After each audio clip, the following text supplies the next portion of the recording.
It is 6 o'clock, and so we are calling to order the April 27th, 2020 regular board meeting of the Shawnee Mission School District Board of Education. And the first item on the agenda is the Pledge of Allegiance. So we will say the pledge together. I pledge allegiance to the flag of the United States of America and to the republic for which it stands, one nation, under God, indivisible, with liberty and justice for all.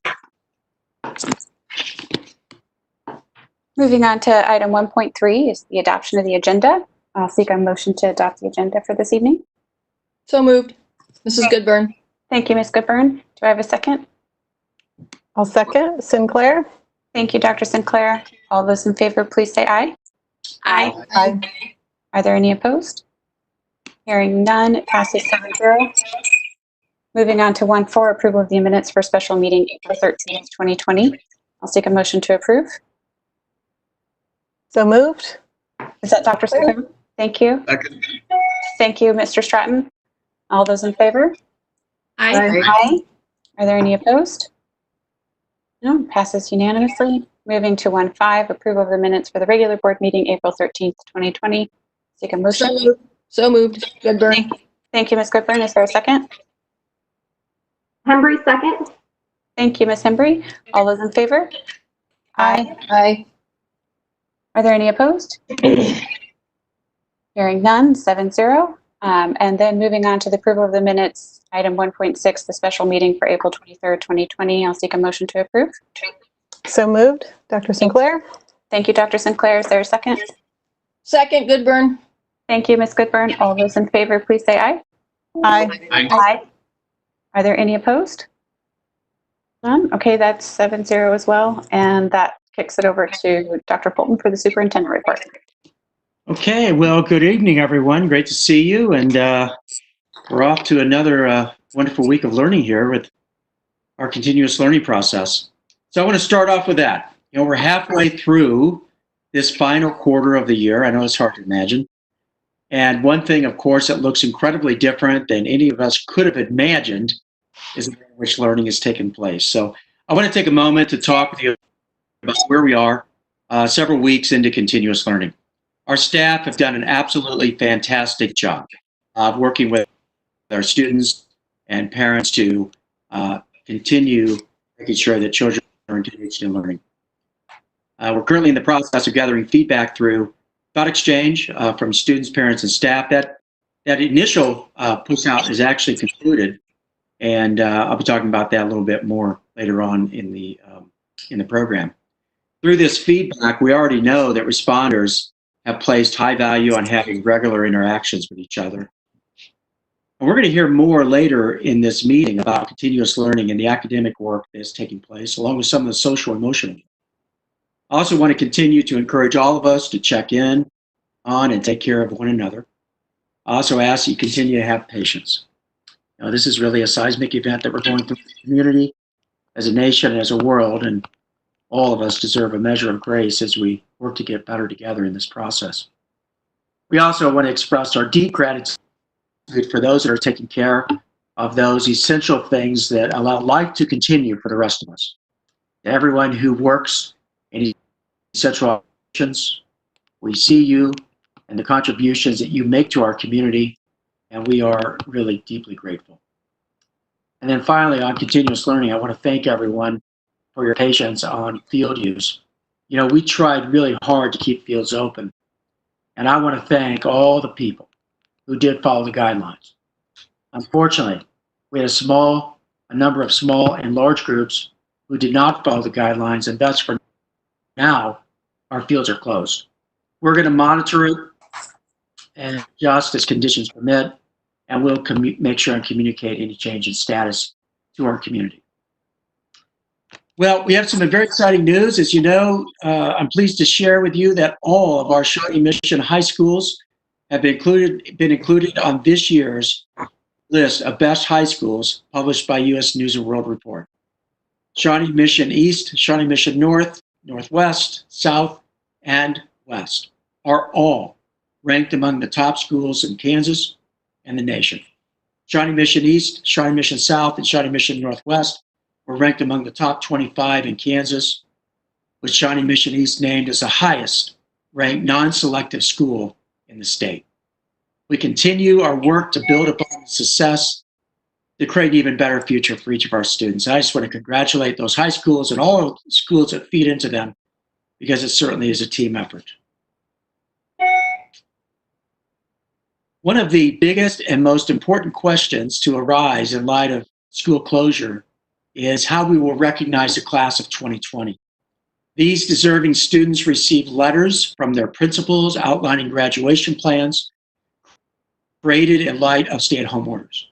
Principals gathered feedback from students, parents, and staff leadership groups regarding graduation. And using the feedback from the community and guidance from the governor's office, we have developed 2 plans for graduation. It's very important to note that any final decision about gatherings large enough to schedule in-person graduations will be made based on guidance from federal, state, and local authorities. In-person graduations are tentatively scheduled for July. Dates are posted on the district website, and virtual ceremonies are also being created to honor graduates. We want to congratulate Emmett Lelja Green, a junior at Shawnee Mission East High School, who earned a perfect composite score on the ACT exam. Lelja Green is engaged in orchestra, theater, share, and teaches sign language at American Sign Language Club. After high school, Emmett would like to study biochemistry or neuroscience and then attend medical school. Less than 0.1% of all test takers earn a perfect composite score on the ACT exam. So congratulations, Emmett. We're also pleased to share with you that 2 Shawnee Mission School District educators have been selected as this year's nominees in the Kansas Teacher of the Year program. Shawnee Mission's Kansas Teacher of the Year nominees are Christo Brower, a kindergarten teacher at Shawnee Elementary School, and Natalie Johnson Berry, English Language Arts teacher at Shawnee Mission North. Students, teachers, parents, and community members first nominated teachers for consideration. Each school in the district was given an opportunity to nominate a candidate to apply for consideration. A committee of Shawnee Mission educators selected the district nominees. The Kansas State Department of Education asked each school district in the state to nominate 1 elementary and 1 secondary classroom teacher for Kansas Teacher of the Year. Congratulations to both of these awardees, and we'll look forward to their next steps in the process. Well, instead of meeting in person, parents of the 2021 kindergarten eligible students age 5 on or before August 31st, 2020 are being asked to complete an initial kindergarten enrollment form. This information will establish a student count and assist with preparations for the upcoming year. Enrollment is also taking place online for pre-kindergarten, which is our students who are age 4 on or before August 31st. We encourage our community to share this information with anyone who has children at these age levels. And we look forward to welcoming these students to Shawnee Mission School District. We'll include links for enrollment in the board recap. May 2020 is the 58th year of the Research and Development, or R&D Forum. To honor the innovative spirit that first fueled the R&D Forum, and keeping in mind our new continuous learning from home model, we are launching a virtual R&D Forum this spring. As in past years, we invite students and families to engage in activities that support science, technology, engineering, arts, and math, also known as STEAM activities. This year, we are calling on our SMSD community to share and showcase any STEAM-related activities students are creating at home by posting on Twitter under the hashtag SMSD-R&D. Our sincere appreciation goes to the Rainier family for 58 years of generous support for the Shawnee Mission School District R&D Forum. And then finally, I mentioned earlier our deep gratitude for those who are taking care of essential things to allow life to continue for the rest of us.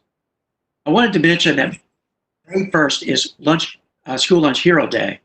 When school is open, our food service workers serve more than 2.9 million meals during the school year. Certainly, they have played a tremendous role in serving our children while buildings are closed through the Pick Up and Go meal program. Through last week, they have served 91,628 meals. Nancy Kokenauer, Director of Food Services, said, "We are in such an incredible time for the nation, and I'm proud for our food service employees who are willing to step up and prepare these meals for families." It truly shows the wonderful giving hearts of food service employees who come to work each day with a smile and a loving heart for all children. And I think that's very well said by Nancy. I hope our community will join me in thanking our school lunch heroes. There are so many good things going on right now, even if it's in the somewhat virtual world. Again, I just want to thank all of our Shawnee Mission community, parents, staff, students for the wonderful job that they're doing. And that concludes my report. Thank you, Dr. Fulton. We'll be moving on to board reports. We'll start with Ms. Borgman. Do you have a report from SMAC PTA this evening? Nothing new. Thank you. Thank you. From the Education Foundation, Ms. Hembry, do you have a report? The only thing is just to continue contributing to the CARES Fund if people are able. That's really one of our best ways to support our community right now. Thank you. And then KASB Board of Directors, Reverend Guy, do you have a report for us?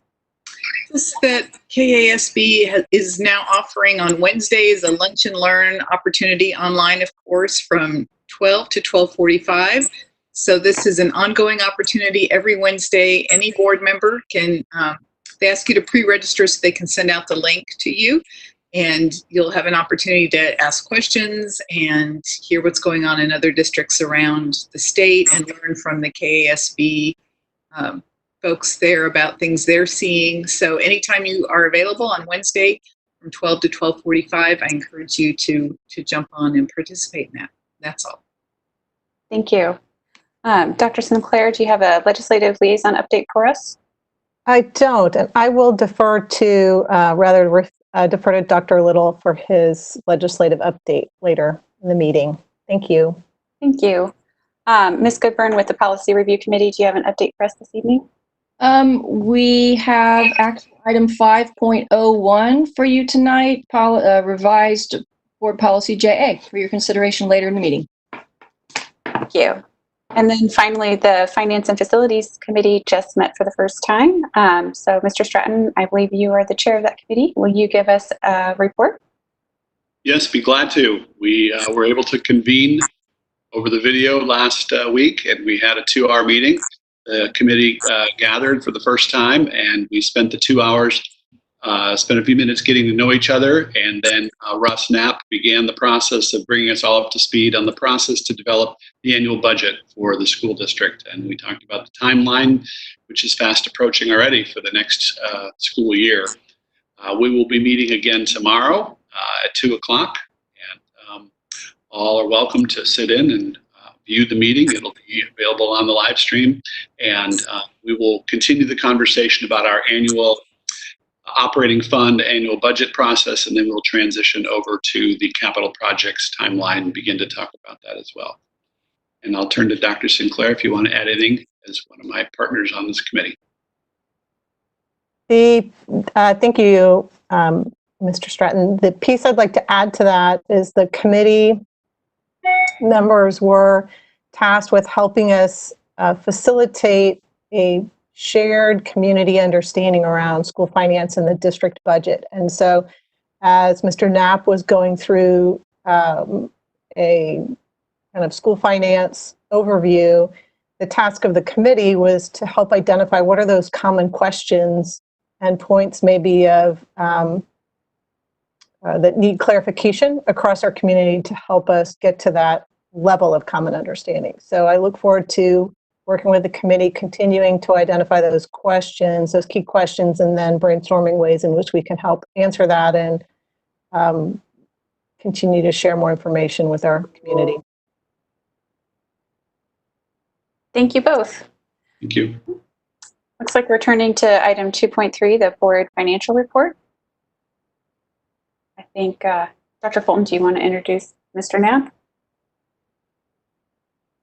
Or maybe Dr. Fulton is not there, so I will introduce. I think Mr. Knapp is giving us this presentation this evening. Yes. Well, good evening.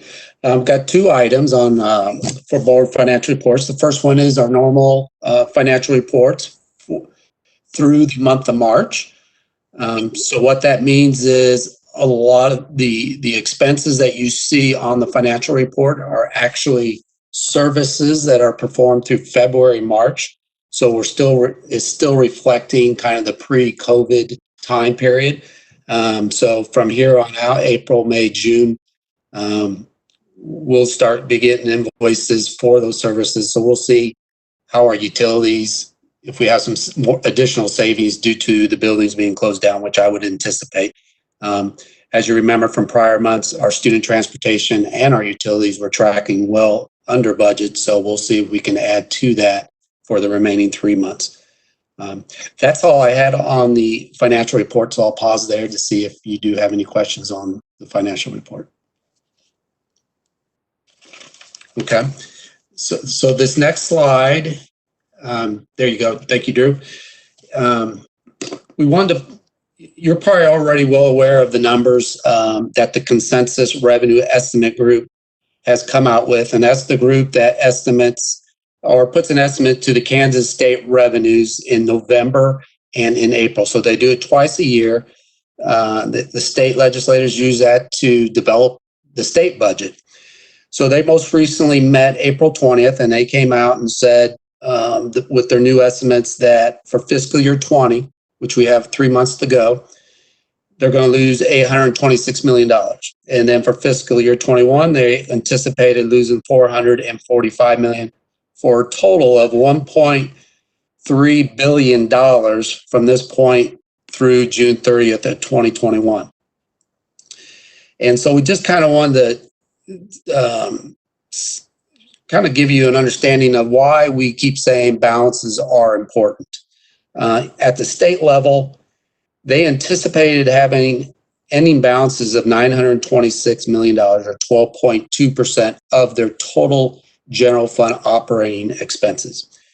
After the consensus revenue group met, now they're estimating at $205 million, down at 2.7. So as you can see, they had some the state of Kansas has finally worked themselves into having some pretty healthy balances. And when you're faced with such an emergency, what COVID brought us, those balances came in extremely handy to get through the end of this fiscal year. Now, fiscal year 21 is a little bit different story. They're anticipating a negative $653 million balance at the end of June 30th, or negative 8.1% of their balance. So the state has some huge challenges to face in balancing their budget, as it is unconstitutional to spend, to go below zero. Next slide, Drew. And so to put it in this perspective for the Shawnee Mission School District, we began fiscal year 20 at $18.8 million. And that's a combination of our general operating balances plus our contingency reserve of $5.6 million to total 18.8. That's 5.5% of our general operating fund expenditures. We always like to say that our target is to have 1 month's worth, or 8.33%, and that would put us at $20.2 million. And this would be a good example of why you need those balances, that if emergencies arise like that, we can still operate hopefully as normal as we possibly can. But more importantly, it also adds to our cash flow to get from 1 month to the next month, to make those payrolls, to make our monthly contractual obligations. So that's why we stress the importance of having a balances, and this is living out right in front of us. And I'll pause there for any questions. I have a question. Yeah, I do. I'll go after you. I can defer to you, Dr. Sinclair. Go right ahead. I can wait till the end. I'll ask everybody else as well. Okay, thanks. Mr. Knapp, so if I'm looking at the monthly board financial report under revenues, the supported revenues, I'm expecting that so right now for this school year, we have 62 million in our raised through LOB, and we have 180 million from state revenue. So should I assume that those numbers will stay the same for this fiscal year, but next fiscal year, starting July 1, both of those numbers could be reduced by 5 to 10%, something like that? I mean, that's where, I shouldn't ask you a particular percentage, but that's where we would see a potential reduction if the state revenues are. Yes, that's correct. So for downward. fiscal year 20, we will receive all our general state aid as of now, unless Okay. there's something that changes at the state level.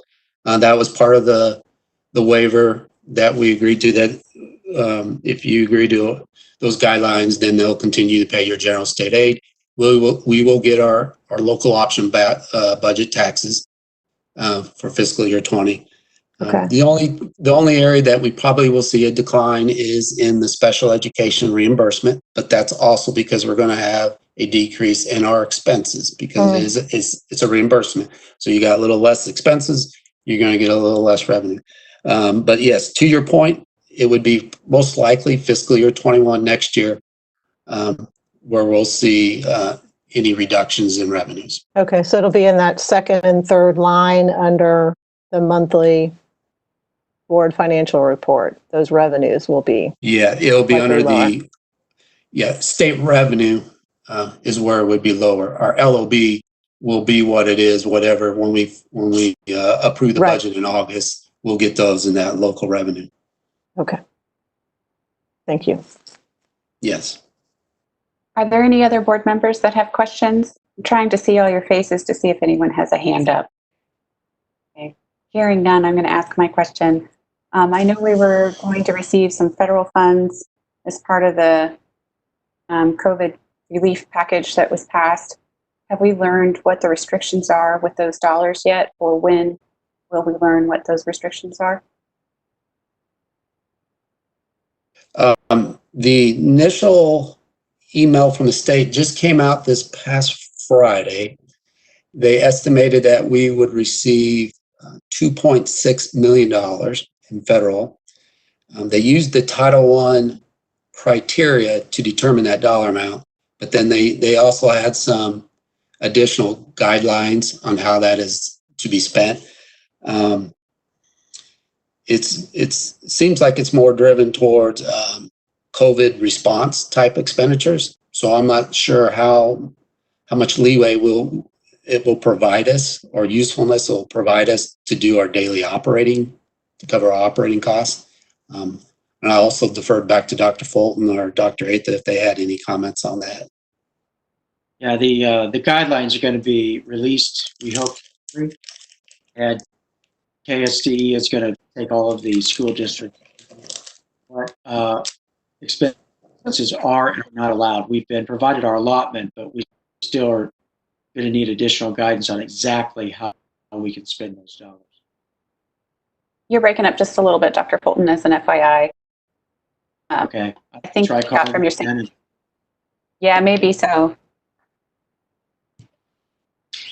Yes, if you could call in, that would be great, so that we can so we can hear you. So Heather, you were asking about the CARES Act. Is that, Russ, is that 2.6 million that we're getting, is that part of the CARES Act? I'm sorry, you broke up on me as well, Ms. Borgman. We're getting it as a relief package, but it has to be directed to COVID. I'm understanding Mr. Knapp correctly. Yeah, that's correct. That's all part of the federal government's CARE Act, the 2.6 million. And that all flows through the state. It's Ms. Ms. Hembry, could I ask just a brief question? Earlier, Mr. Knapp, you mentioned that Fed reimbursement is going down right now, and I'm sorry if you said this earlier, but is that on the staffing side, or like how is our SPED expenses are going down? How are our SPED expenses going down right now? It'd be our student transportation. We won't be running buses for April, May, part of June. Thank you. Yeah.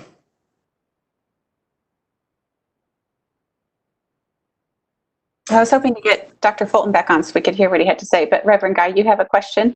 Yes, I'm just curious, is some of this federal money then helping us provide the meals that we're providing for students?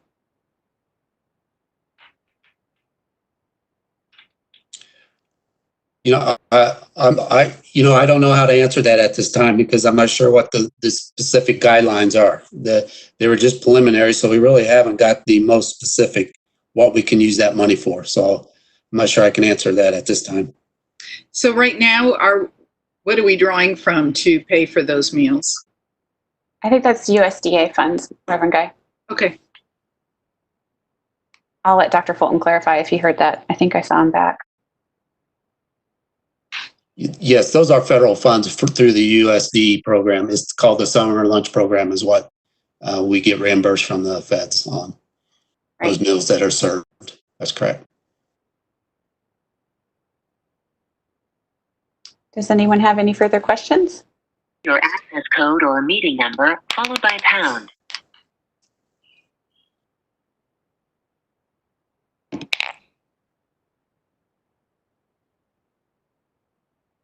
Dr. Fulton, are you back on? I am back on, but I'm still not by phone. So let's just keep going. And Okay. if I fade in and out, then just let me know, and we're going to see if we get a phone connection going. Okay. So, Thank you. All right. Well, if there are no further questions for Mr. Knapp, thank you so much for joining us this evening. Yes, thank you. And we will move on to the legislative update. Dr. Little is here with us this evening. Thank you. Can you hear me okay, Chair Owsley? Yes, thank you. Okay, great. Okay. Good evening. I want to thank the board and Dr. Fulton, Dr. Atha, and David Smith for the communication during this period.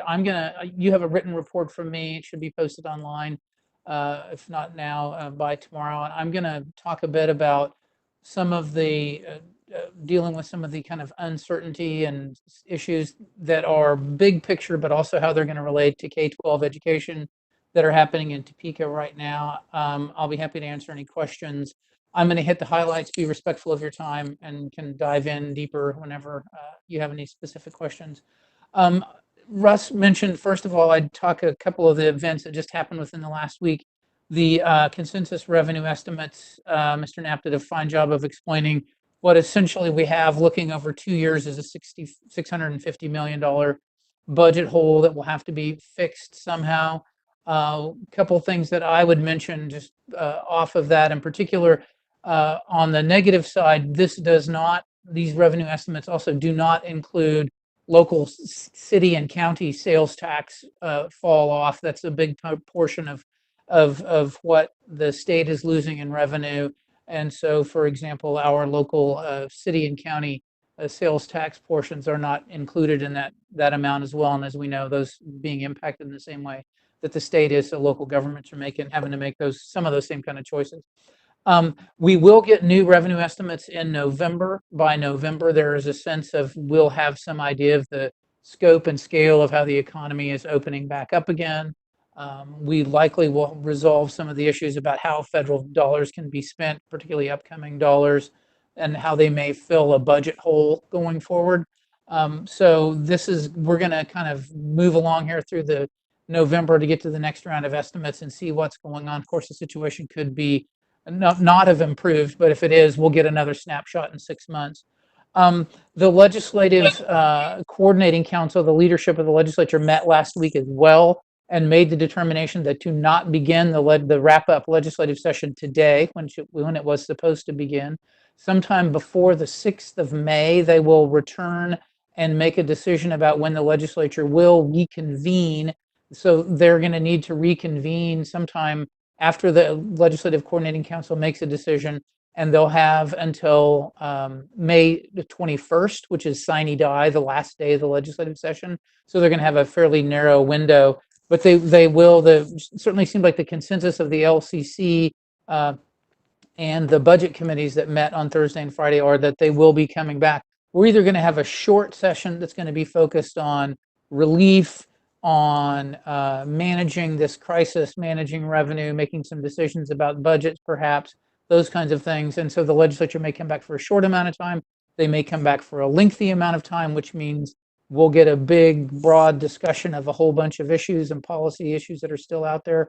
I don't think that's likely. The sense of what the conversations have been is that it should be focused and brief, but those aren't decisions any of us make. So we'll see how that plays out and what happens. But the legislature certainly very likely will be back sometime after May 6th, but before May 21st. Also important to keep in mind, they may be back for a special session at some point after they adjourn. If there are budget, finance, policy, any of those kinds of issues, they likely could be back for a special session as well. I would point out another highlight from last week very briefly. The budget committees, Ways and Means and Appropriations, met and spent some time talking about COVID response, about the budget, got some information about what the state is doing with the federal funds, and we're going to kind of get into whether we have a wrap-up session or not. As we get into the next fiscal year, which begins July 1 of this year and goes for the next year, that's where our $650 million hole will be. We'll get through this current fiscal year fine, but then we're going to have issues getting into the next year. So we may have a special session. The governor, as of July 1, the governor will have some very specific allotment authorities, or her ability to make budget adjustments to the state general fund when the state's ending balance is below zero. Well, after July 1, the state's ending balance is going to be below zero, and she'll have some authority to do what she may need to do to manage some of the federal funds and some of the state general fund issues. So so those were three big things that happened last week. I want to hit just a couple of the education related highlights and just mention, we've already had a brief conversation about the CARES Act and the $84 million out of the $1.25 billion that the state received. 84 million of that, Mr. Knapp described that going to Title I schools and our portion of that. I would also mention that there is a pretty broad-based effort among the Kansas Association of School Boards, superintendents, folks are appealing to the federal government to have a specific education-focused relief package coming down that does things like broadband access as a big issue, particularly in a rural state like ours, a significant amount, excuse me, about $175 billion to fill the revenue hole that may be received, but also to deal with some of the crisis-related costs. So there are some folks doing some advocacy to get a broad-based new federal policy just for education. I think the biggest issue that's looming out there that I'm fielding questions about is what is the impact of this budget situation on resolution of the Gannon lawsuit. We are currently going into the last 2 years of the 4-year final agreement that will bring state funding back to what was the safe harbor, as we described it in the Montoy decision. And the legislature did approve, when they left, $137 million to fund that year of the Gannon resolution. The state Supreme Court has retained jurisdiction over the lawsuit to oversee the final 4 years of payments going out to school districts. And the question kind of arises, what does this mean when the state gets into a financial crisis? And I think the scale of the situation that we're in right now is probably larger than the 2008, 2009 recession. And so the impacts are going to be huge. We're talking about $650 million that's going to have to be dealt with. So the legislature and the governor are going to have to make some decisions about whether any budget adjustments would include any reductions to K through 12 education. The governor last week was asked about that. She's very clearly stated for the record that funding K-12 is an important part of what she needs to maintain, but she also acknowledged that there are going to be some very careful balancing that needs to be done in the next year, next 18 months. And those K through 12 costs are going to be weighed against policymakers, and the governor will be weighing those compared to all of the other issues. I would also note in my written report, I talked about some of the things that have been done with K-12, kind of laying the groundwork for distance learning and those types of issues. A couple of things I would mention about that. I think there's lots of questions that I think you all are grappling with as well. Everybody here is the state level is as well. How may this translate into what happens and what unfolds in the fall? I would note that one thing that we're watching in the big picture, and if you go through parts of the report on looking at some of the state level issues, the governor's executive order with regard to mass gatherings and social distancing was renewed through May 3rd. That is set to expire, and within the next week, the governors begin to unveil what her kind of rollout for social gatherings, business, those kinds of things will have an impact.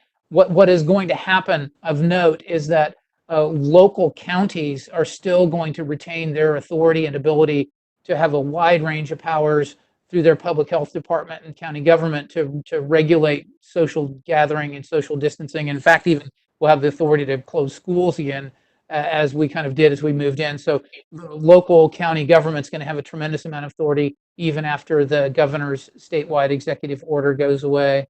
I think in the big picture, from the state's perspective, this is the last thing I'll maybe mention here, is none of the revenue that's coming from the federal government through the CARES Act, the Paycheck Protection Program, those types of programs that have come through can be used to fill revenue holes. And so the $84 million that came to K-12, which was part of the CARES Act, has to be used. And I know that we're waiting on guidance, but the way it's been talked about is it has to be used for at the higher ed and at K-12 level for students dealing with the impact of COVID-19 and the impacts it has on their life, not to fill budget holes. And so the issue that the state is looking at now, and it has a lot of impact on how funding for K-12 may exist, is the extent to which there will be something that will be a revenue filling source. For example, those of you will recall in 2008 and 9, we had federal funds that came to Kansas called ARA funds, the American Recovery and Restoration Act, that plugged those revenue holes when revenue declined. That's what the governor and folks are advocating with Congress and the president now to do. Is now at this point we have some sense of the scale of lost revenue that has an impact on the state and has an impact what we can do for K-12. Last point I will mention, the second half of your list of all of the legislation and policy issues that were left unresolved when the legislature adjourned. If they come back for a long time, we may have a conversation about some of the policy issues. Some of them I've listed all of them in there. Some of them were bundled together. We do have a couple of bills that we opposed with regard to having some of the non-public school programs and expansion of those programs that are in a house or on the House floor. So we're keeping an eye on that. I do not anticipate, unless the legislature comes back for a lengthy amount of time, that we're going to have much of a policy discussion about education issues. I think we're going to be focused on some tax policy, on recovery, on budget fixes and those kinds of things. So I don't see us diving in deep into education policy stuff. The last thing I would mention is that all of these bills will die when the legislative session ends, because we're into the 2-year cycle. And if there is a special legislative session that is called at any point this summer or fall, none of the bills that are alive this session are eligible for action. A bill would have to start all over again. So that's just something to keep in mind. I'm happy to answer any questions that you all might have. Okay, I think I'll run through the list of names to make sure I don't miss anyone. Reverend Guy, do you have any questions? No questions, thank you. Thank you. Mr. Stratton, do you have any questions this evening? Yeah, one quick question. The role the Supreme Court plays in the Gannon oversight, is it typically only in response to a budget that's passed? And do they ever provide guidance as the legislature is looking to tweak or rebuild the budget? Oh, interesting question. I don't know. I'm not an attorney, but so I probably shouldn't venture to guess, but it would seem unusual to have some kind of preemptive uh, uh, action or statement from them. It wouldn't surprise me if the plaintiffs attempt to get some feedback or some input on that process. But I think as a rule, they have tended to be responsive to what, and in deference to the legislature and the governor's ability to make some of those decisions, to wait and see what they might generate. In my other quick question, and it's a crystal ball one, is there any murmur of any revenue enhancement, that other word for tax increase that's being talked about to fill some of these holes? Well, there is actually one of the pieces of legislation that was a couple of odds and ends that were put together in some bills that anybody that's filling their time watching Netflix, for example, or Disney Plus, we do not have a tax on that right now, and that's being considered for in addition to the online sales, and so all of the stuff that's getting delivered after the U.S. decision on the ability to collect sales tax from mail order companies, and then also for internet services. There are a couple of bills that had been making their way through the process. If we come back to town and talk about tax policy, those two bills will pass, because that's a revenue stream that we have not been able to tap into. But given the way we're all living our lives now, that is that likely would very strongly happen. Thank you. Dr. Sinclair, do you have any questions? I do. Thank you for the update, Dr. Little. I wanted to circle back to the 1.25 billion and governor's conversations with the president's office about and Congress about flexibility of use of those dollars beyond a COVID response.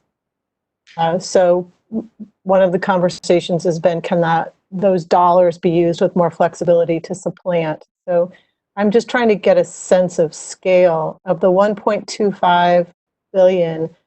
If there were flexibility and granted for states to use those dollars, would that be kind of equal to what Kansas received following the Great Recession?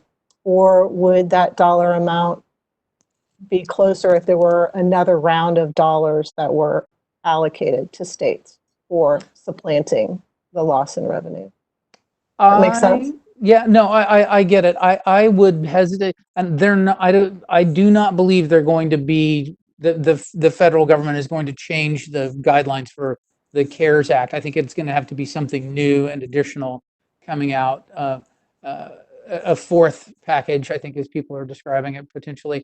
And I do not know off the top of my head how much ARA money we received in the late aughts, but it was substantial. We used a lot of it to build up, and it was hundreds of millions of dollars, but I don't know exactly how much. And that was specifically targeted for that. And I don't see the CARES Act is already, those dollars are already flowing out to folks, and so I don't see a repurposing of that. It'd have to be something new. All right. It's just, right. So if we, our state general fund is half of our state general fund goes to public education. And so when that gets diminished, as we all know, education takes a big hit. So thank you. Ms. Coburn, do you have any questions? No, I just want to thank Dr. Little for his report. Thank you. Ms. Hembry, do you have any questions? I have just one, and I feel like it's a new board member question, so I'm sorry because folks will know this right off the top of their head. But I'm remembering a piece of the Gannon decision decided that our new funding in the coming years would in some way be tied to CPI or inflation. Am I remembering this correctly? Can someone help? Because I'm wondering what the inflationary impacts of all of this is going to be in the next couple of years and how that's going to impact our funding as well. Well, this is Stuart. I'd welcome anybody else that wants to jump in this, but by recollection, I believe the CPI kicks in after the fourth year of the phasing in the inflationary funding over those 4 years. What was agreed to, when that ends, we begin the CPI rate as the driver for an automatic cost increase. And so that won't kick in for another 2 years, and we're probably lucky. We may get have inflation back up where it needs to be by 2 years from now. Okay, very helpful. Thank you. Ms. Borgman, do you have any questions? Oh, just really quick. Thank you, Dr. Little, so much for that excellent report. I appreciate it. With the CARES Act, that 2.6 million, did you say that some states and some districts have already received that money? Well, I don't know about school districts.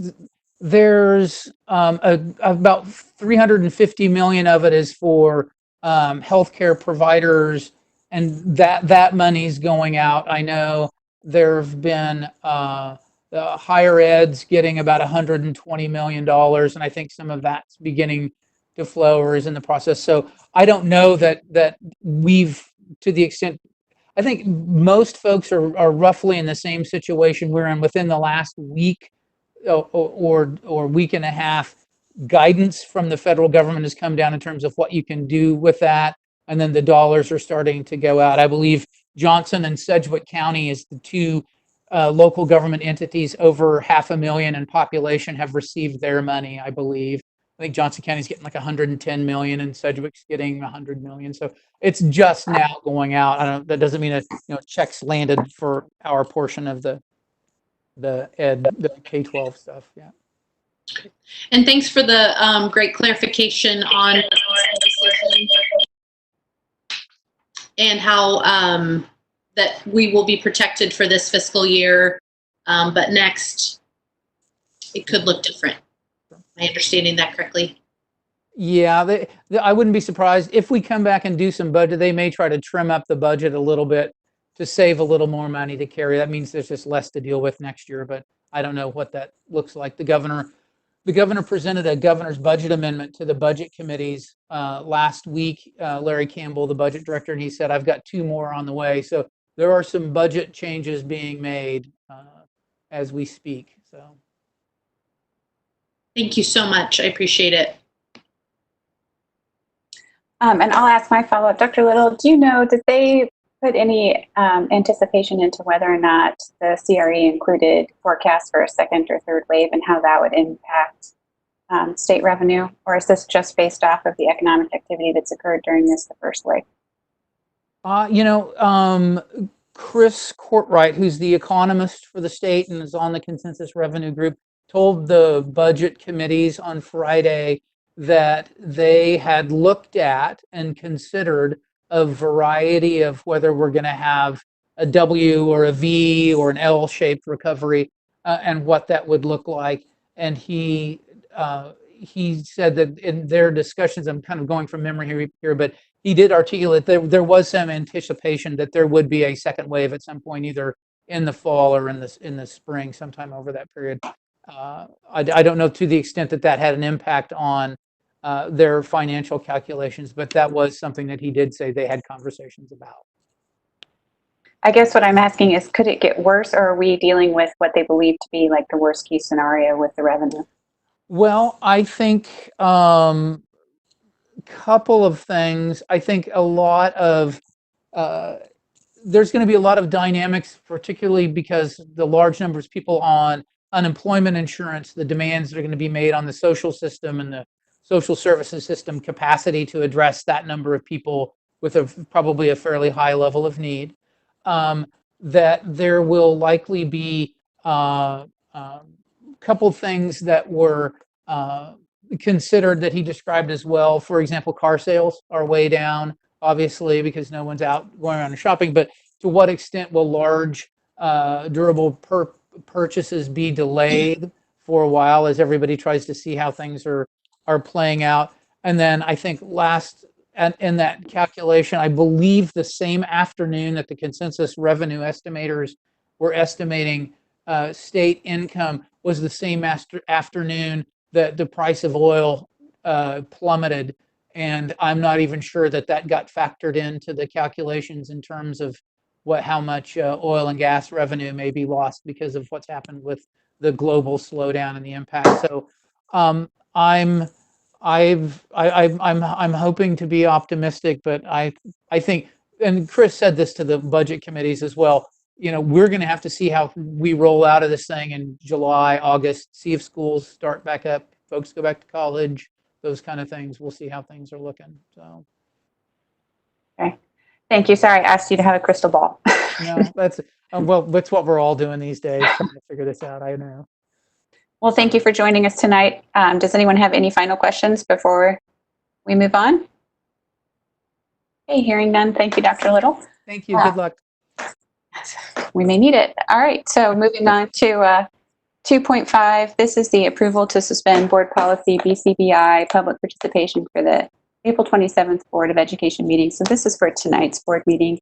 There had been some confusion on what was posted with the agenda, and that had been changed but not updated to the board docs. So what we're doing for this evening is suspending public comment.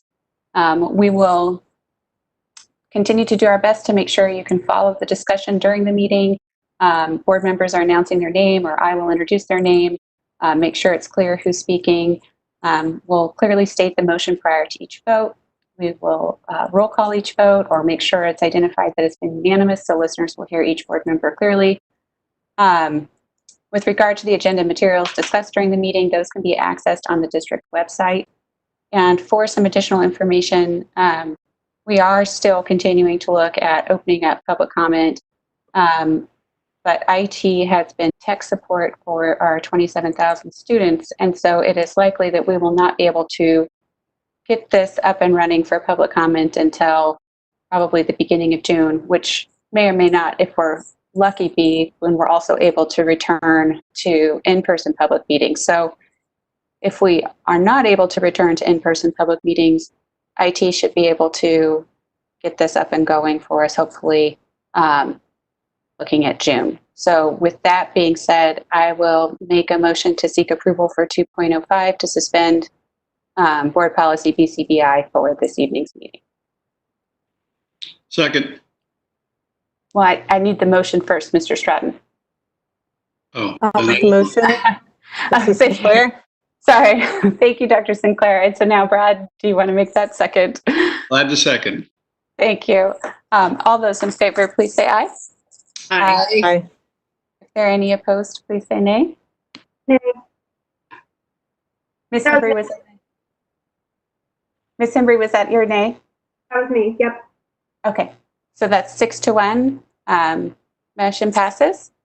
And we're moving on to discussion items 3.1, the continuous learning update. Ms. Owsley, can I just ask for clarification Yes. regarding that kind of discussion on that last vote? Just a moment. Yes. Or did I miss that window? No, go right ahead. Okay. So in your explanation, part of the issue is that with our tech support, the demands for around issues of VPN for students and staff are really kind of consuming all of our tech support needs. So the idea would be once school is concluded that starting in June, then those folks would look to trying to find, so they would direct their attention to finding an option that would allow public comment. So it might not be June, but they'd be shifting their energies to trying to figure something out at that point.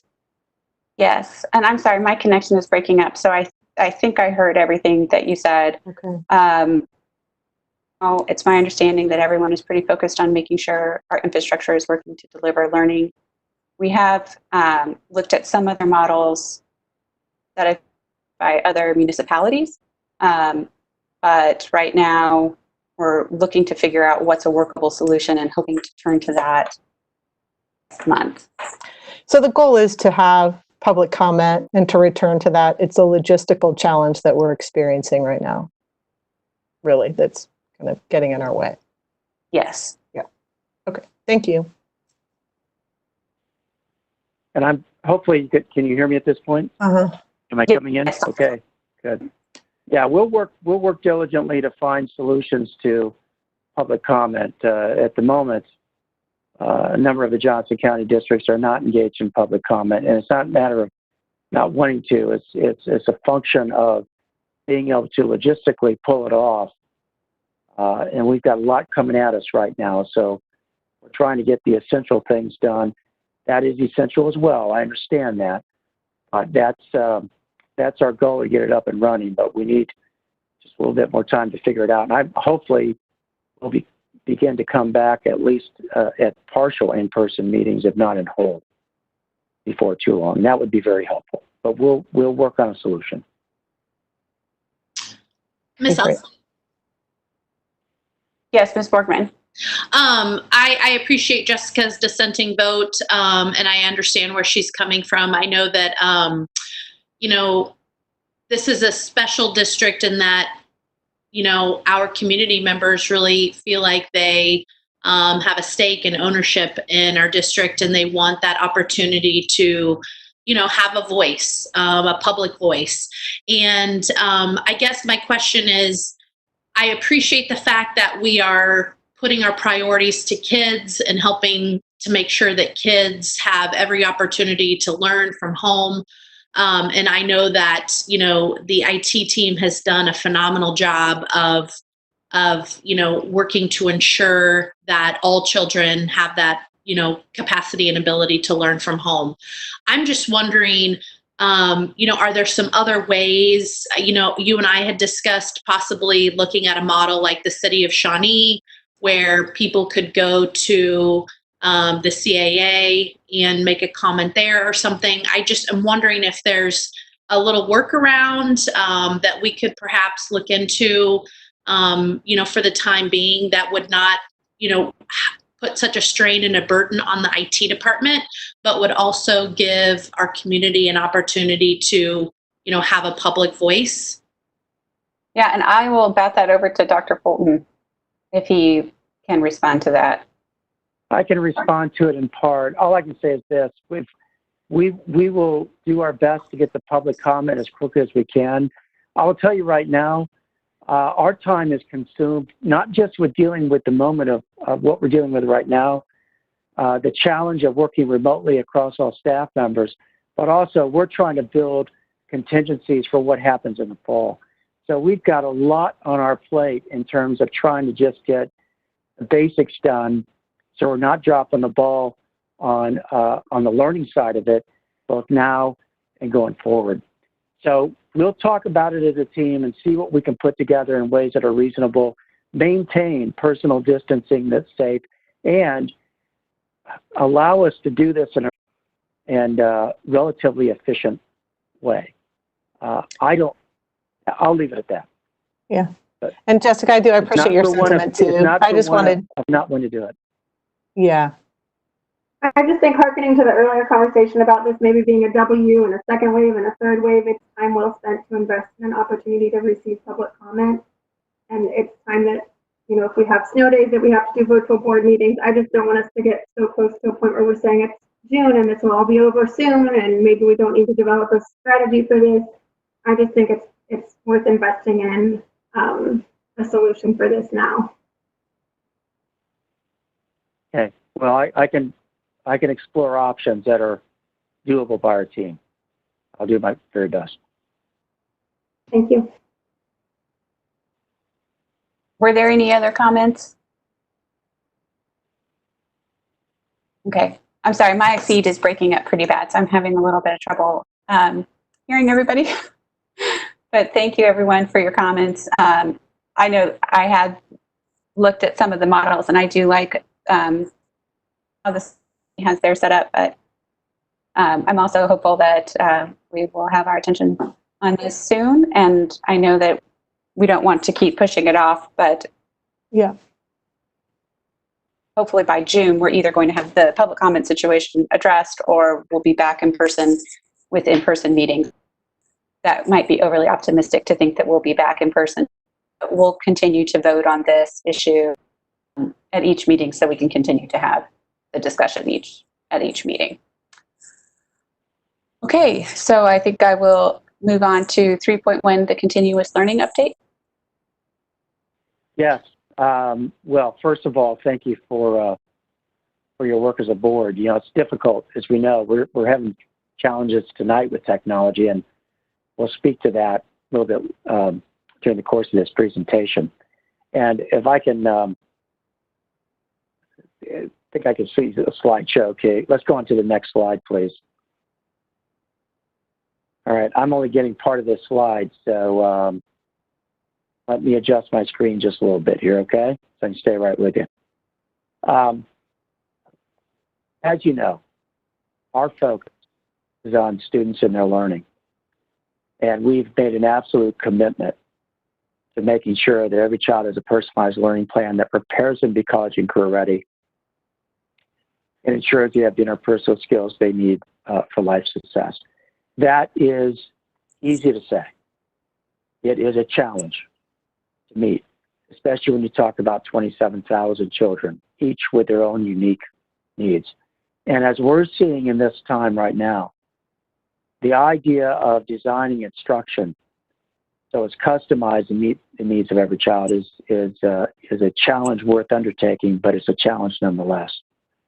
And so we've set an achievable goal, but it's one that's going to take time to realize for each one of our children. Next slide, please. We built these objectives. We've built around them 5 important areas of focus, and it all involves people. Yes, it also involves facilities. Those are important. We have a group that's working on that right now, and it certainly also speaks to systems and culture. All of that is needed to get to the learning process, and I'm having, you have to bear with me here, I'm having a little bit of a problem. All of that involves us looking at time, structure, and the instructional strategies that we use. Who would have known a month or two ago that we would be using time very differently than the way that we did then? The structure has completely changed. And so too are our instructional strategies. There's a lot of learning that takes place. And we're doing it with success. I would say that everyone would like for things to be different, but we are learning new skill sets, all of us. And as a result, when you get into a lot of new learning, it takes a tremendous amount of time. Just the challenge of running a meeting like this with the inconsistency of what we're all experiencing, myself included, on our home networks and connectivity makes things tough.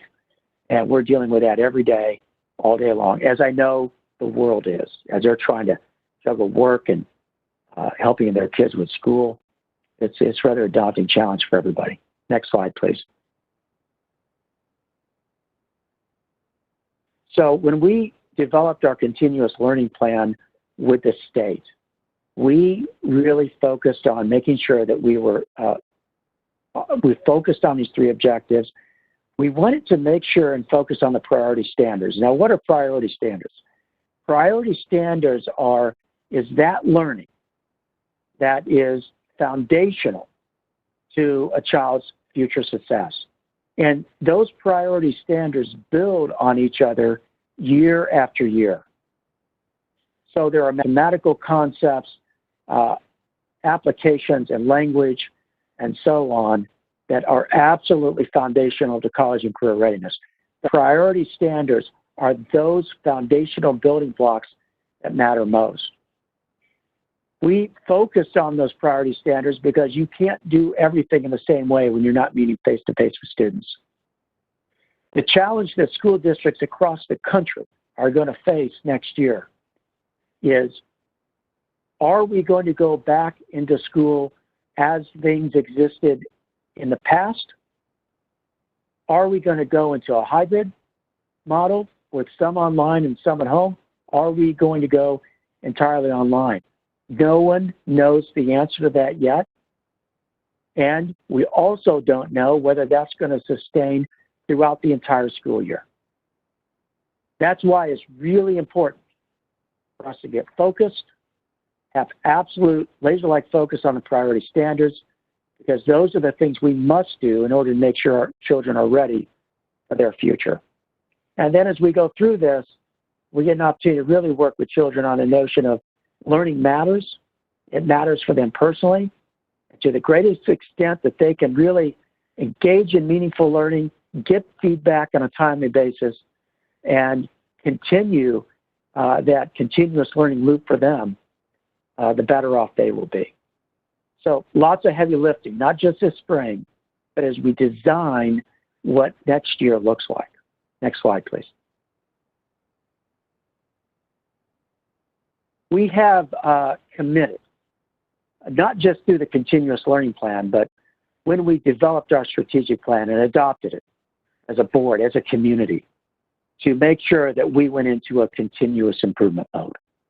At the last board meeting, I talked about the fact that we were going to engage in some surveys, some thought exchanges, and potentially the use of focus groups as needed to address some of these core issues around getting better at continuous learning. All of that information will feed into decision-making that occurs in the next couple of months, or even next month or two, into the fall, and importantly, into the future as we evaluate to which the system, one of those key 5 areas, the system is designed in a way to support every child hitting all cylinders on those 3 objectives. We want to make sure that they're being successful in that. So we engaged in a thought exchange recently with students, parents, and staff. If you can go to the next slide, please. That thought exchange was quite interesting. We got some great data from all 3 groups. By the way, tomorrow, parents, students, and staff will receive an email from me, parents through their students through their parents, obviously, but they're going to receive an email that will give them the link to a website that will provide them access to everything that happened in their area, and they can see the other areas as well. There were some strong themes that emerged from that thought exchange. Now, a thought exchange, as a reminder, is a social interaction tool. And what thought exchange does is it takes people's comments, allows them to interact with each other on those comments, and then it uses AI to basically meet out the themes that developed as a result of that thought exchange. 3 of the themes that crossed the groups were VPN. One of the things that we know about VPN is that while it is intended to make sure and provide a filter for parents at home, and filters are important to make sure that undesirable content doesn't get through. The VPN in this case is causing us some issues. That's not new. That's something that was identified last year in the Digital Learning Task Force. It's an issue that the Technology Department and Leadership and Learning Group have been working on this year. We had planned to do a pilot of some VPN alternatives this spring. That obviously can't happen in the way in which it was intended. But we know that VPN is an issue. And one of the things that we're going to do is we're going to reach out to parents with a little deeper survey process to focus specifically on the qualities that they would like to see in a filter that would replace the VPN. There's different options on the market. None of them are perfect, but some of them may have more desirable characteristics the majority of parents are looking at. So we'll be doing an additional survey and or thought exchange related to VPN. That will inform decision-making then, along with perhaps some other data we collect from parents on an alternative to VPN for the 2021 school year. So that will change going into next year. And I think the survey, the thought exchange with the parents was helpful in that. Now, there's a second issue that came up, and that was access. This takes on different levels of concern or interest. One issue of access has to do with connectivity to the World Wide Web. We've all seen what we've experienced tonight. I had to dial in because my provider is, I've been having some issues with my provider, and so I've got to dial in on the phone just to get the speech going. That's frustrating. We're all experiencing those frustrations. That is not necessarily related to a VPN. They could be connected, but a lot of times they may not be. mine is never connected as mine is never an issue of the VPN. It is always an issue of my home provider. So access to the internet is one issue. The other thing that we're doing with access is we are working with staff to identify which students have access and which ones don't. And so we're in that data collection phase right now. We'll be able to report out to you later on, kind of a detailed understanding of who has access and who doesn't. Now, this becomes really important, not just for school in the routine sense of the word, but school, should we be in a case next year where we have to go to either a blended learning environment, meaning some school, some at home, or the kind of environment that we're in right now. We don't know. So we have to prepare for any eventuality that occurs. We'll have to think about how we get access to those students who don't have it. And then access also takes on the meaning of access to people. And that kind of connects into the next one, is personally connect to each other. Parents were clear about that. They want to have the ability to connect to teachers in a more robust way.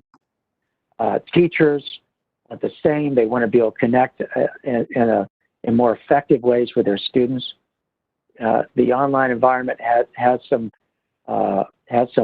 nice elements to it, but it also has some distinct disadvantages, and that personal connection is one. The students also talked about personally connecting. They would like to have, for example, lessons, like get the lessons for the week on Monday so they know what to work on. That was one theme that came out. Parents would like to personally connect as it relates to grades. Of course, we're not handing out grades beyond what was cut off third quarter, allowing students to improve their grades. So all of these things that are coming up in the thought exchange are somewhat predictable, but it's very helpful to allow our parents and our students and our staff to engage in those exchanges and have their own voice, and then allow those themes to emerge. So that's the thought exchange. We'll be doing some more of these during the course of this spring, and we'll continue to use thought exchange as a tool to get public voice out on these issues in ways that is much broader than we could ever achieve through, for example, through email. So that's good. If you go to the next slide, please.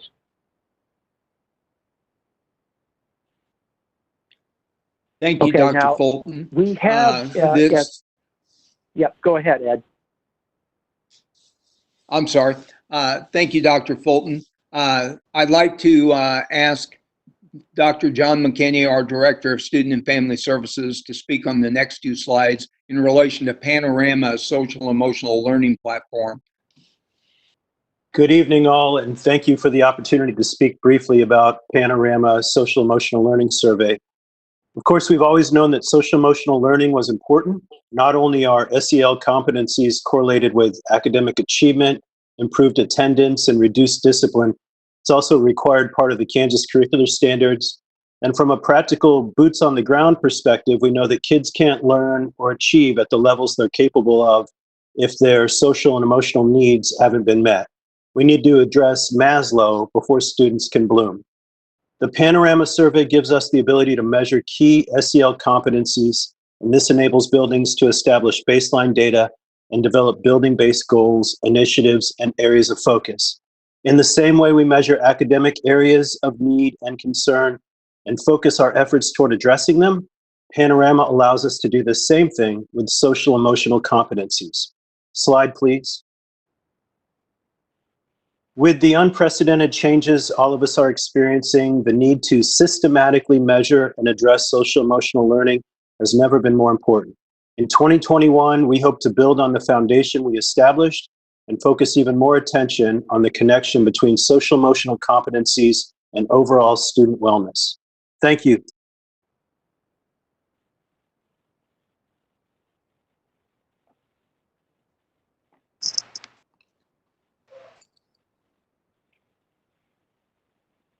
Next slide, please. At this time, I'd like to ask Dr. Tyrone Bates, our coordinator for diversity and inclusion to speak on our Deep Equity Initiative.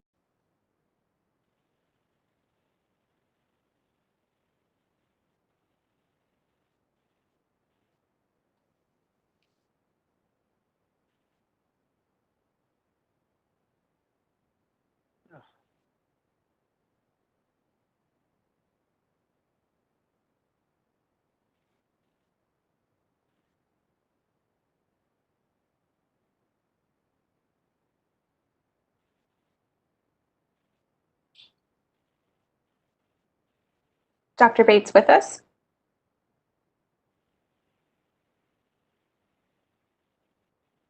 Dr. Strike, I can go ahead and address deep equity as well.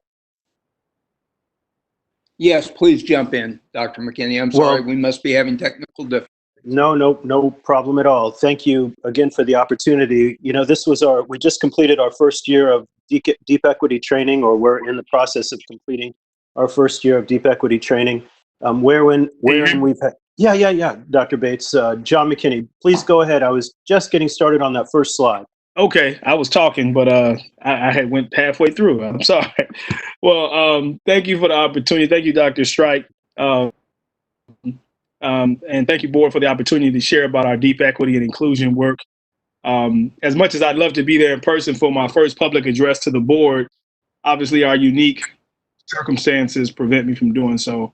However, I look forward to the next opportunity to do so in person.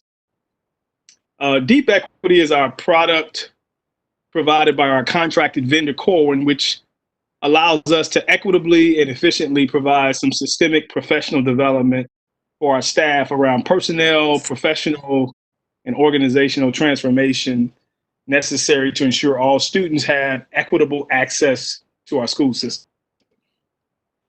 The author of Deep Equity, Gary Halbert, describes the goal of deep equity in this way. He says, is teaching and leading in such a way that more of our students, across more of their differences, are achieving at a higher level, engaging at a deeper level most of the time. I would be remiss if I didn't say how important having this partnership is for moving this work forward efficiently and equitably to not only meet the expectations of our strategic plan, which we fall under strategy 2, we will relentlessly create a fully unified, equitable, and inclusive culture, but also support our staff who are charged with meeting the needs of a rapidly changing cultural and ethnic classroom. Without such partnership that builds our bench of diversity and equity practitioners, it could potentially take a person like me singularly several years to train the trainers and support them as they train all staff members in our district. Currently, we've trained 224 staff members, and we plan to train our SROs, our campus officers, our classified staff. Our pairs who are currently under contract are trained during our PD days. We're working to train our food service custodians, and then also planning to work out ways to make sure that our new to Shawnee Mission School District teachers and staff are trained during our new teacher academy. The work of the impact, hopefully we'll see the impact of our work at a district-wide level in about 2 to 3 years of implementation. And some of our anticipated outcomes are that we hope to see discipline and special education referrals reduced, achievement levels increased across all subgroups, access to higher level courses for marginalized students, and then finally graduation and college attendance rates increased. We will be, well, I now pause there and turn it back to Dr. Fulton for any questions. Yeah, we'd be happy to respond to any board questions. Hi, can I go ahead? Okay, Dr. Fulton, thank you all presenters for walking through this. Mr. Bates, you kind of closed with a comment about looking at what kind of outcome indicators we will be evaluating in relation to deep equity. And Dr. Fulton, can I actually bring this back to when we think about program evaluation and what some of our outcome indicators might be? My assumption is that not only would it be kind of the deep equity, but the work we're doing around social emotional learning, as well as all the academic instructional components, all of those pieces together are working towards achieving our outcome indicators for students. And so the evaluations that we're going to be working on might not necessarily tease out any one specific component, but we'll all be working towards those same end goals. That's accurate. And just so everybody knows, I am currently only on by phone right now because I'm having computer issues. But the good thing is I am connected with you, so you'll have to give me some verbal cues here. But in the program evaluation process, we're going to look at it through the lens of those three objectives. That's what we're here to achieve. And everything we do should support those three objectives. So when you talk about Panorama and social emotional wellness, it is absolutely critical, of course, that children have the social emotional supports that they need for their personal success. It ties in to their academic preparedness. So the same thing is true with deep equity training. How we interact with people matters. As we look at disaggregated data, as we think about how our children are doing, whether it's in areas of academics or behavior or access to internships, it can be a wide range of possible indicators that we look at. But we should be seeing not just equity in outcomes, that is important, but along with that equity, we see that our children are prepared at high levels of readiness when they graduate from Shawnee Mission. So that's why in the program evaluation process, this is not a one and done deal. We have to set up the evaluations for the long term. You'll ask questions over time and look at your growth on those questions or on those measures to see whether or not, in fact, we're getting better. If we are, great. Let us know why. If we're not, that's good to know, and we'll have to inspect our practice to see what we can how we learn our way through it and do better. Did that answer your question? Yes, thank you. I did have one other question. But did I cut off the last slide? If you want to ask your question, go ahead, and then I'll ask the other board members if they have any questions. Okay, thank you. Did you, how many, I just was, for example, with Thought Exchange, what kind of participation rate did we get on that? Do you have that information available? I do not have that information available at my fingertips, but it was substantial. I mean, over probably 1,000 participants per group, I think, but I want to verify that. And that will be included in the information that I send out tomorrow. I need to go back and double check the data, but there was a really good participation, enough certainly to get a good sampling of where people are right now in life on some of these issues. Thank you. Welcome. Thank you. Reverend Guy, do you have any questions? I just wanted to confirm with Dr. Bates that the deep equity training is continuing even now, that people aren't able to be together in person, that we're still being able to do training sessions online. Is that correct?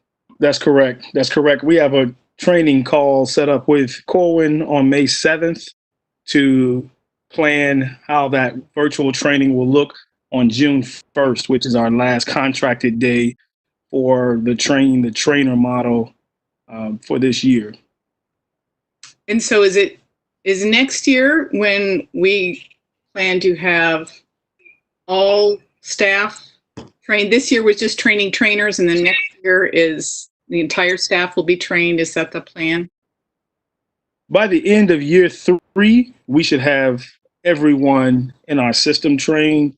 But definitely our goal is to meet the needs of our classified staff members specifically next year. Okay, thank you. That's all my questions. Thank you. Mr. Stratton, do you have any questions on this topic? And prior to the pandemic, No questions. Thank you. Ms. Goodburn, do you have any questions on this topic this evening? Reverend Guy asked my question. I just wanted to know if it was continuing and what the plan was. So no other questions. Thank you. Ms. Embry, do you have any questions on this topic? I was curious to understand, I know we at the last board meeting talked some about student connectivity and ability to access learning, but I also understand that we were going to try to dig a little bit deeper and understand how many students were not just logging on, but actively participating in continuous learning. Is this something that we have an answer to, or what's our strategy to get an answer to that? I know it's not an easy question to answer. That was part of the thought exchange process. Some of the reaching out that we've done with teachers, and we'll continue to work to collect data on. If I heard you right, I'm sorry, you're breaking up a little bit. If I heard you right, on you're talking about students and teachers connecting, right? And how much of it was online? Participation rates. Yeah, what's our participation rates? Yeah. We are working on collecting some data on that. Yes. So once we get all that put together, then we'll be able to share it publicly. And then my other question was Panorama related, and it was just about whether or not that data was disaggregated, and we were able to look at that and sort of think through what our work around equity and core when actually, if that's showing up in how students feel about their social and emotional learning and their connection to their school. I really like that connection that you mentioned, and absolutely, we have all that data available district-wide by building. Now, just a reminder that we only assessed or surveyed grades 3 through 8. Our plan was to incorporate high schools into second semester, which was, it was ended as a result of the COVID-19. And so we only have 3 through 8 data, but I had over 7,000 students participate, and I have all that data available. So yes, it would be very interesting to disaggregate that and look at it from a lens of deep equity. And is that 7,000 number about what percent participation would that? We had over 70% of those that, we sent home I've told this story before, but we sent home a paper consent form asking parents to read, acknowledge, sign, and send back. And we got over 70% back. So we're very happy with that number. And we moved everything to Skyward for second semester, and that's where it will remain from here on out, making the process much simpler for everyone, hopefully. But over 70% of our 3rd through 8th graders responded yes, that they would be willing to take the survey.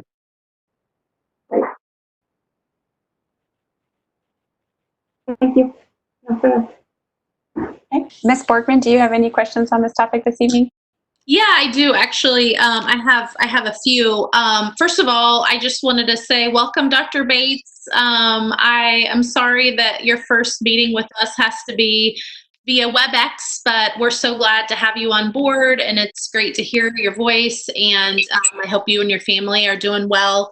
Thank you as well, Dr. McKinney, for your presentation on the Panorama as well.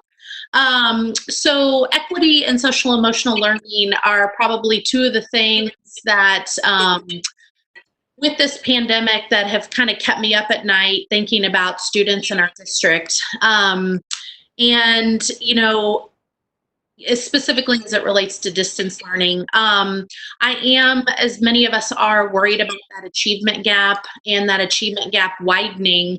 As we collect the data from our schools about which kiddos are able to connect and which kiddos are not, I'm just wondering, is there going to be some type of a concerted effort to perhaps get students paper copies of things that they've missed to try to avoid that achievement gap from widening for many kids? I guess that's my first question.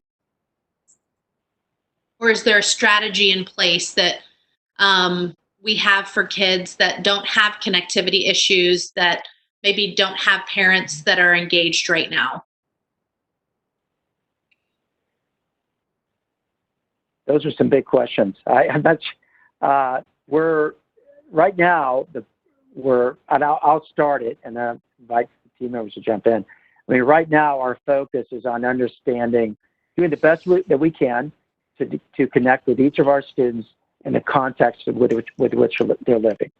Some of them have access to Wi-Fi, others do not. And so that's why we use a combination of digital and paper resources. I know one of the things that we had to shut down the buildings for a couple of weeks. We're going to work on getting some limited access back in the near future so we can make sure and get students the materials that they need for learning. But that equity piece is manifesting itself right now in ways that are probably not the desirable outcome that we're after. Mm-hmm. And that's not just us, that's across the country. People are struggling with that. Yeah. And it's one of the problems that we have to address heading into the fall. Yep, absolutely. I think the first step is just getting those kids on our radar that, that have not connected at all. And so, I appreciate the fact that this is, something that the district is working on, is reaching these kids, and trying to connect with them and get them, connected and engaged in learning. Because I think the fall is going to have some unique challenges, not just with how kids are learning, but, the kids that have really taken off 5 months, I am worried about that. And I know that that's something that you guys are working on as well. Some specific questions about Cortland. I'm curious as to what feedback we've gotten from teachers, what's working, what's not working, and how it's benefited children in the classroom. Great question. So the feedback that we've gotten so far from teachers, and keep in mind we have a equity model that we're using, an efficacy model that we're using to measure our effectiveness through each phase of implementation. And this year, as we focused on our teaching, our training the trainers, we gave them a survey at the beginning of the year, which we will follow up at the end of the year, post-survey, to measure growth on the outcomes that I shared. And so what the surveys have indicated up to this point is that our staff, employees, have welcomed the opportunity to strengthen their knowledge base and improve equity and access for all students. Our trainers tell us that there remain some who see this as important work, and in others as temporary or even unnecessary. So our upcoming deep equity training. To address that question. Go ahead, Dr. Hello? Hello? Can you hear me? Yeah, are you still with us, Dr. Bates? Yeah. Did you hear what I was sharing? Yeah. Yeah. Please continue if you have more to say. Sure. So our upcoming deep equity sessions will provide our trainers with more strategies to help them support those who are challenged by our work, and provide them with some tools to help them manage those who may see this work as temporary or unnecessary. But overall, the feedback from staff has been exceedingly positive that we've received.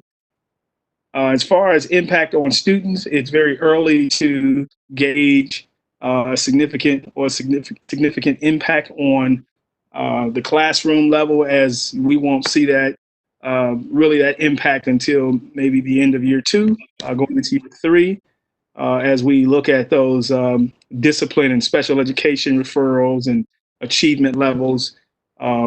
This year, we're spending an inordinate amount of time ensuring that staff are exposed to the tools, given an opportunity to practice the tools and add them to their tool belt, recognize when to utilize those tools. And those tools that I'm referring to are culturally responsive teaching practices, which June 1 is going to go into a deeper dive of those culturally responsive teaching practices that help to ensure that all students have access and help teachers show up in a way that allow that to occur. Great. Well, Dr. Bates, as well, just some feedback for you. I toured an elementary school shortly after a Train the Trainer session, and the teachers all had a coffee before school started one morning so they could talk about what they learned, and they were just so thrilled with what they had learned, and it was so thought-provoking to them, and uncovering some of these hidden biases that they were not sort of aware of, that they really enjoyed it. And so it's nice to see and hear those kinds of conversations. They're taking it a step further. So I just wanted to provide that feedback as well, that it really just pleased me to hear that these teachers were kind of owning it and taking it a step further. Thank you for that. Thank you. Yeah, thank you for your work. I appreciate it. And then my question regarding Panorama, kind of similar questions. What have we done with this data, and how have we used this data to help children? I've heard from several elementary teachers that kids in younger grades don't quite understand some of the verbiage. So it may not be completely a true indicator. And then is the data shared with parents? I know, my personal experience, that information hasn't always been shared with me, and I've just been kind of curious about it with my own personal children. How are we using this tool, I guess, in the future? That's a lot of questions. Sorry, Board Dr. member Borgman. All right. Okay. Sorry. I'm okay. Thank you. And thanks for saying that about Corwin. That means a lot. That really helps. That really helps us. So thank you for saying that. So let's start with how are we using the data. Once the aggregated data came back, then we brought together administrators, social workers, and a counselor. They could have brought in also nurses or teachers, but just their BLT would come in. And they personally met with the Panorama trainer, who came in and kind of showed them how to use the dashboard and the playbook and different aspects of, not only are they providing the data, the aggregated data, but they also provide resources and support to kind of help you analyze and then utilize the data to better meet the needs of your school or your classroom or even the district. So they sort of walked them through the dashboard, and then buildings were instructed to take that data back to their BLTs and share with their PLCs, and to share with their staff in a way that wasn't so intrusive that it's not student specific. Now the data can be, and we can share that with parents, and I'll sort of speak to that. But what we were looking at was building data to kind of see where our students fell with grit, self-reliance, perseverance, and then how they felt about the school environment and their student-teacher relationships, their relationships with their teachers. And then to use that data as discussion points around what sort of goals do we need to set as a building to address these areas of concern or need, or just areas that we feel like we need to put more focus and attention. What can we do as a building? What can we do as a staff? What can we do as our building leadership team? And then take that data and develop some goals and some programming and some initiatives around that information. And of course, it has to stay in keeping with the strategic plan and the 3 objectives. All roads lead back to the 3 objectives and the strategic plan. But buildings could use that data to really sort of focus in on specific areas where they would like to see an improvement. So buildings were sent back with that data after. We've only done one, and again, it was grades 3 through 8. And they went back and shared that with their staffs. Now, as far as parent results go, because it was our first time, we talked a lot about, and I'm communicating regularly with my colleagues in Olathe and Blue Valley about, they both districts use Panorama, and Olathe has for some time. And Olathe does mail home the results. They do it 3 times a year, but after each survey, they mail the student results home. And we talked a little bit about that. But that first time, I really felt like it did need some context and some explanation. Just because your student didn't score particularly well in resilience on one day at one time and on one survey isn't cause for alarm. It may be something to talk about, but it's not something to overreact about. And so we wanted to provide some context and some understanding with the results. And unfortunately, our survey window missed the parent-teacher conference first semester. But our goal, and I keep talking about second semester, and as you can tell, I'm very, very frustrated that we weren't able to do all the things we had in mind. But our goal for second semester was complete the survey with time to be able to sit down and share those results during parent-teacher conferences. And that will be our plan moving forward into 2021. We'll do the survey. You wait 2 or 3 weeks, because if you're going to really evaluate, environment and student-teacher relationships, you got to give the students some time in the building. And so you wait 2 or 3 weeks and then prepare the proctors and the staff and then give the survey. And we would do that just in time for those October conferences. So you could sit down with a piece of paper with grades and a piece of paper with Panorama results and go through both and provide that context and that background. And we would provide resources, and there's a lot that kind of comes along with it. And we just didn't want to mail it out and say, there you go, good luck with that. So what we encouraged buildings to do was to let parents know that the results were available, and that if someone wanted to see them, they were absolutely able to do so.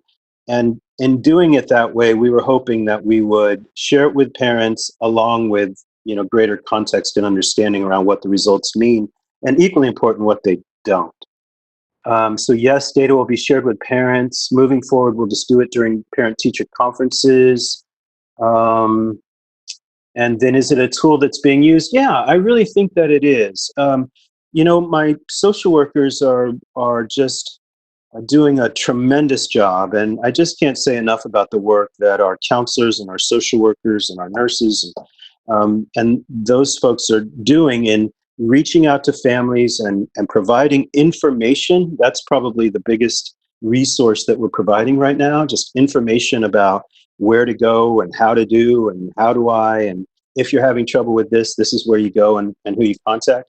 So we're reaching out to all those families. And one aspect of that ability to be able to communicate with families is to have access to data. We do it for every other important factor in education. We need to start doing it for social emotional characteristics as well, and competencies as well.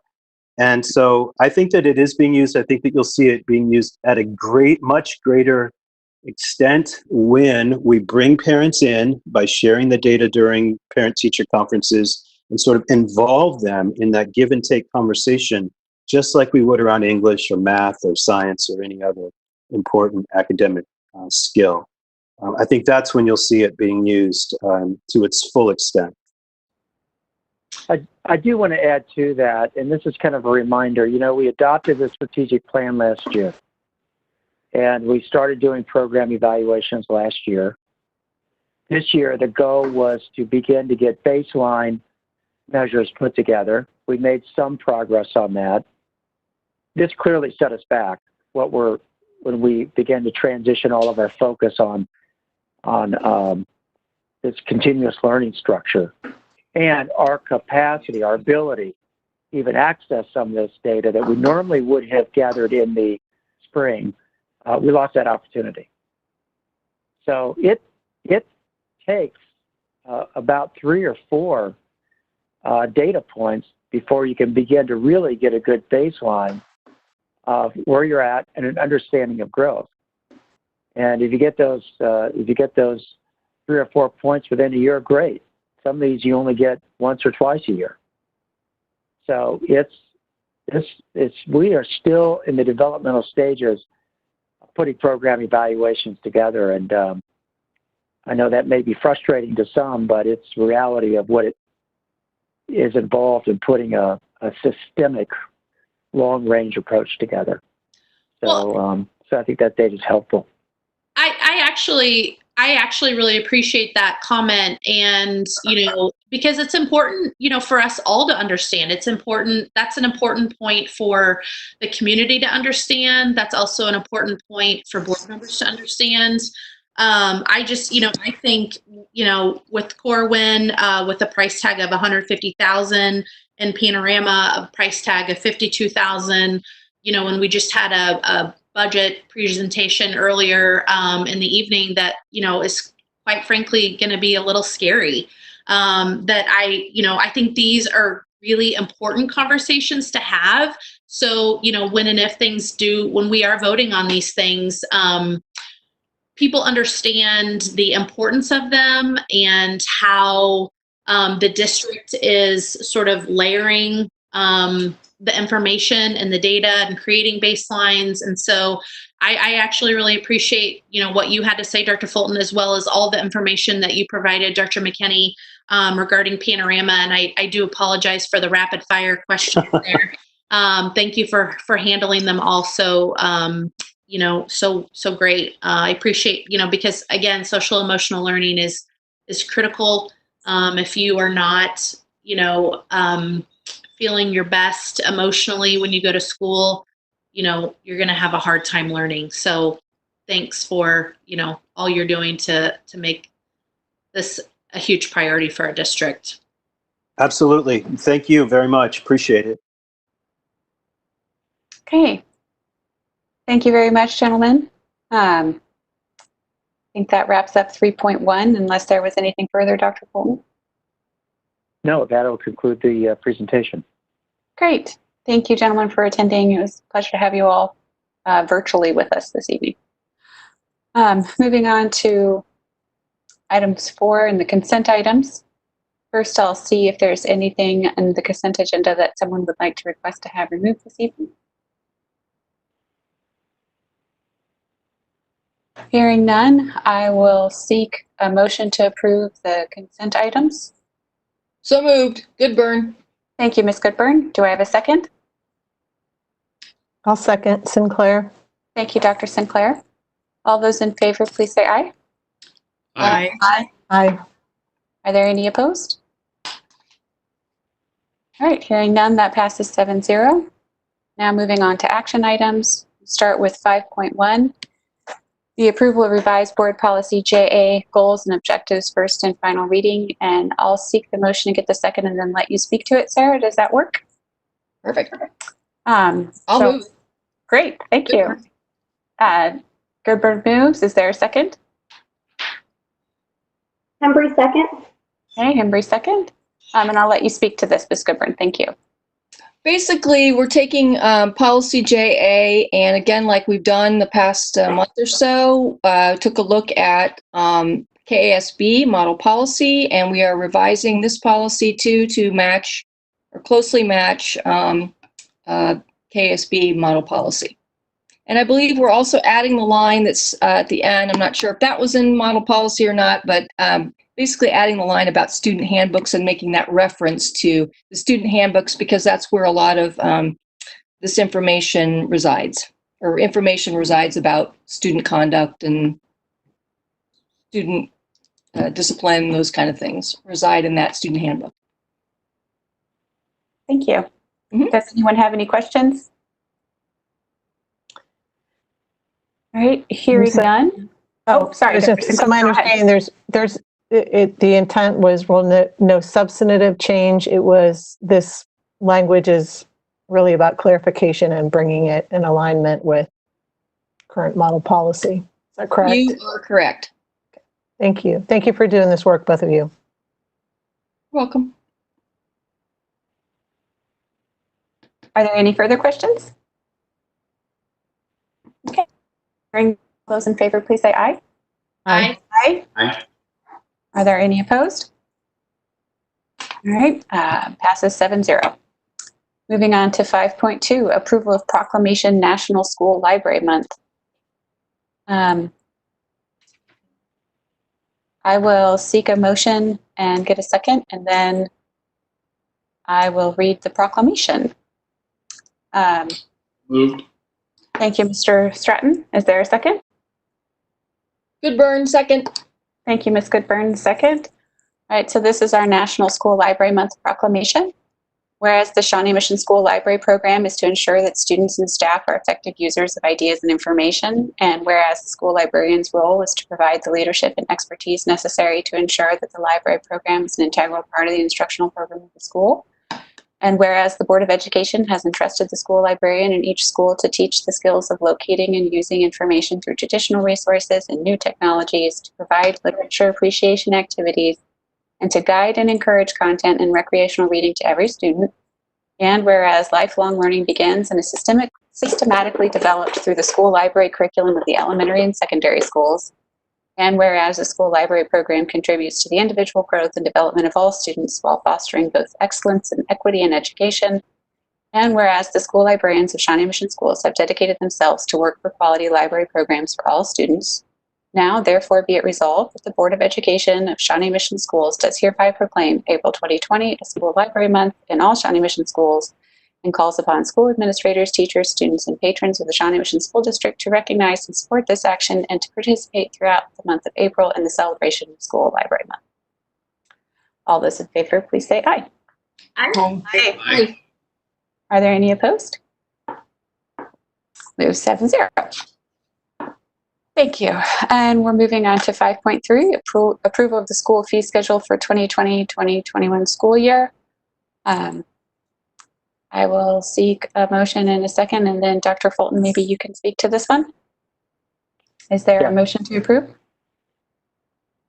I'll move. Goodburn. Thank you, Ms. Goodburn. Is there a second? I'll second Sinclair. Dr. Sinclair for the second, and take it away, Dr. Fulton. Okay, thank you. And I'm going to have Dr. Atha give a little overview of this item. Good evening. We have Nancy Kokenauer, Director of Food Service, with us this evening. As you note, as far as the menu items, or menu prices rather, the increase ranges everywhere from a nickel to a dime. But I'll let Mrs. Kokenauer speak to this rate increase that we're asking the board to approve. Good evening. This is Nancy Kokenauer. We're proposing a nickel increase for all students for breakfast and lunch from this year to next year, and that is to cover our increased or anticipated increase of food costs. The dime increase for adults is because the state sends out guidelines on what adult prices should be. If they don't meet this threshold, then we need to come up with non-federal funds to make up the difference.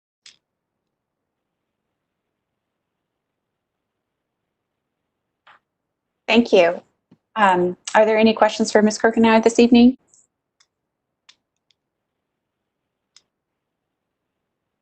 All right, hearing none. All those in favor say aye. Aye. Aye. Aye. Are there any opposed? All right, motion passes 7-0. Thank you. Moving on to 5.04, approval of the Cisco Security EA renewal. Move approval. Moved. Thank you, Dr. Sinclair. I'll seek a second. And I'll second that. Thank you, Mr. Stratton. Dr. Fulton, do you want to speak to this?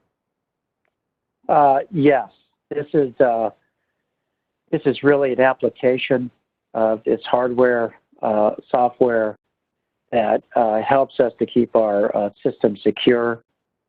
And I believe that Dr. Atha and Mr. Lane are prepared to provide a little bit more information for the board about what this approval involves. So I'll turn it over to them.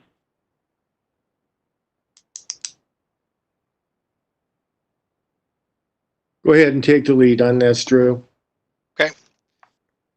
The pardon me, the Cisco Security EA renewal is just that. It's a renewal of services that we've been using for the previous 5 years. This represents essentially a suite of applications, of licensing, and of some hardware that allows us to maintain a solid security stance for all district data. There are a number of tools in here that the district uses to maintain the integrity of the system, of the data that we have in the systems that we have, both while they're at rest and during those times where they're in transit. There are a couple of tools in here that I've received questions about over the past couple of days that I wanted to draw attention to specifically and answer directly. One of the tools that's in there is the VPN renewal.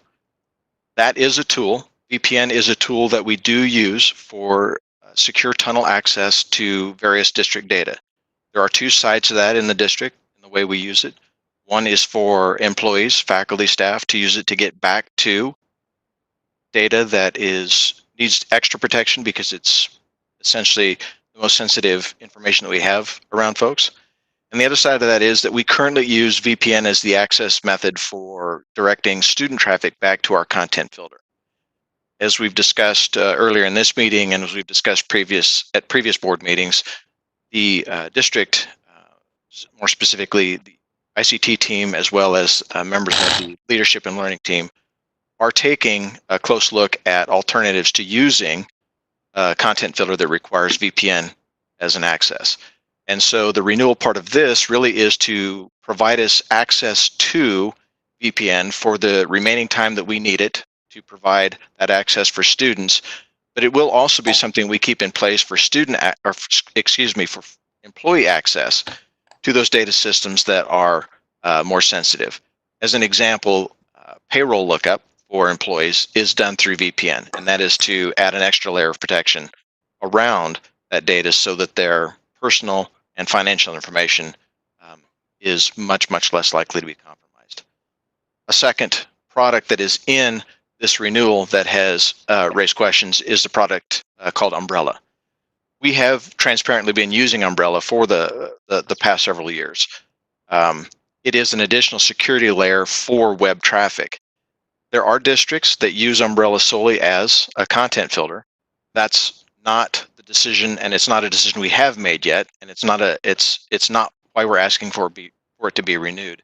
We're asking for Umbrella to be renewed because it is, again, another security layer for our web traffic, and we would continue to pair it with any change in content filter that we would make. So overall, the security EA is a renewal of products that we've been using. There are some new and additional products that we're entitled to under this renewal. It's something we've been doing for about 5 years. And there are a couple of items in there that have raised questions around VPN and whether or not we're keeping VPN and content filtering and Umbrella. But this really is just a renewal of the suite of tools that would require to keep the district's data secure. That's all I have. I'll be happy to respond to any questions. This is Ms. Hembry. Can I just confirm, I mean, my understanding is that we're buying an entire suite of services here, some of which are really critically important to preserving our data and keeping it safe, and some of which, like the VPN and Umbrella, may prove to be unnecessary in the future if we find another solution. But we don't, is there any like cost efficiency if 2 years from now or 3 years from now we decide we don't need as much VPN access as we have now? Will we potentially have redundant products later if we find other solutions, I guess? And I am not a tech person, so I don't know if any of that makes sense, but it does feel like we're buying a whole suite and parts of it are critical and parts of it might not be. That's a good question. So all the parts that we're asking for renewal are critical components. We would continue to use them. Using Umbrella as an example, Umbrella is an additional security layer we use for web traffic. We have been using it, and we would want to continue to use it. The VPN, the way we have structured the renewal is that the VPN provides us the level of access we need to keep student VPN in place as we go down the road towards a different content filtering solution. But we still are going to need VPN access. And so it also is not a redundant. Again, it would be, at that point in time, it would be mainly for staff access back to data systems. But we need it. We'll need it now and in the future. And that's why we've asked for it to be renewed. But as a part of that renewal, there are there actually, in parallel to that renewal, there are some potential cost savings to the district if we move away from VPN-based access, because there are hardware items and licensing and those types of things that are associated with that right now that we would not have to renew and we would not have to purchase upgrades for and those types of things. So there could be a significant cost savings to the district in that fashion. But for all intents and purposes, what we're asking to renew in this security EA renewal, those are all critical components to keeping the district's data secure and safe. Thank you. Yes. Are there any other board members with questions? All right, hearing none. Oh, wait, is that? Okay, I guess I thought I heard someone trying to speak up, but I didn't. So at this point, I will ask all those in favor to say aye. Aye. Aye. Are there any nays? Okay, passes 7-0. Thank you. All right, moving on to 5.05, the approval of the high school network switch refresh. Seek a motion to approve. I'll move. Goodburn. Thank you, Mrs. Goodburn. Is there a second? I'll second. Sinclair. Thank you, Dr. Sinclair. Dr. Fulton, did you want to speak to this item? Yes, Mr. Lane will be available to address any questions of the board on this item.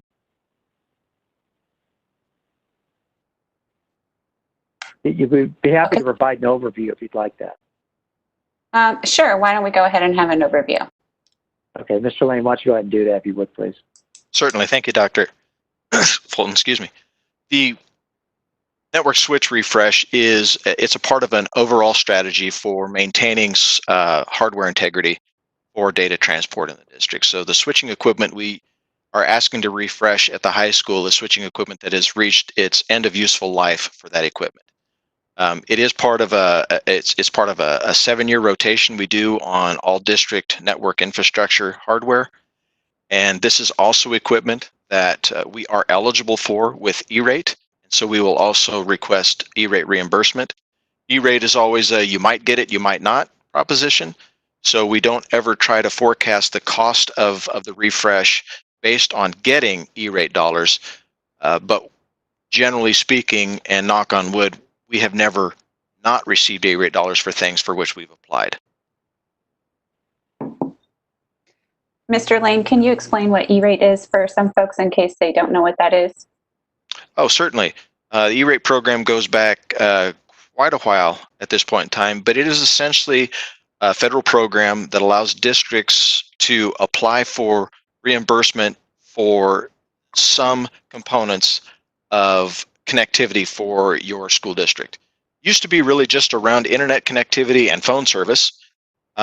Today, after a couple of modernizations and those types of things at the federal level, they now are focused a lot more on just internet access, but they've allowed the inclusion of some hardware that provides that internet access to distribute it within your district.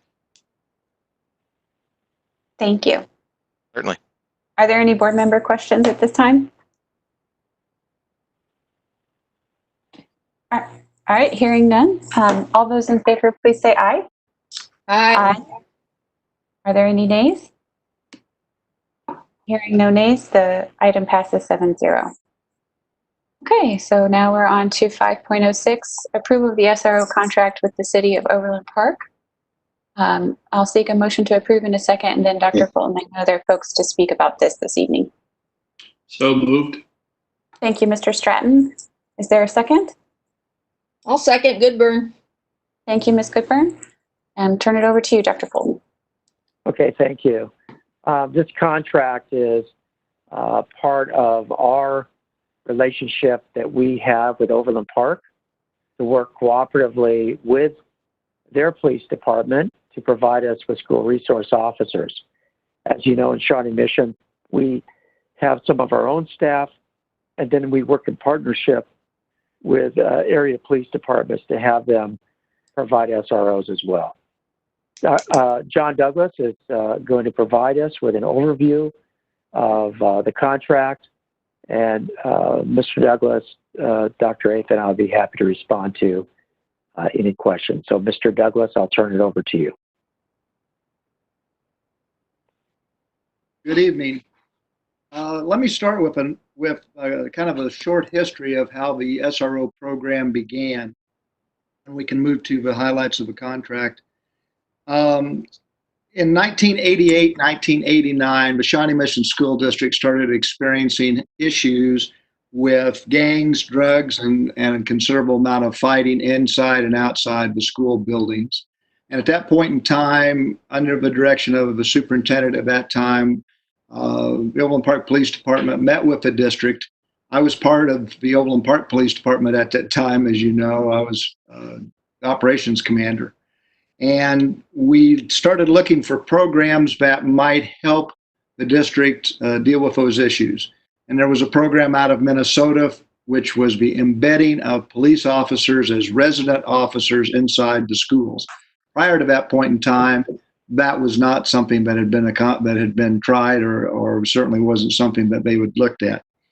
Now, Shawnee Mission had its own quasi-police department at the time. From 1972 on, they were commissioned, but they were not allowed inside the school. They stayed out in the parking lot, and quite frankly, it was not very professional. It was not very effective. And that was one of the reasons we moved to having the SRO program. Now, that immediately started making a significant positive impact on the three missions that they were referring to. The drugs were moved virtually out of the school. We don't see much of a way of open market selling of drugs like we did at that point in time, especially in the parking lots. We have very little of that now. We certainly have fights, but we don't have the kind of fights or the duration or violence that were taking place then. And gangs have been removed pretty much for the most part, out of our schools.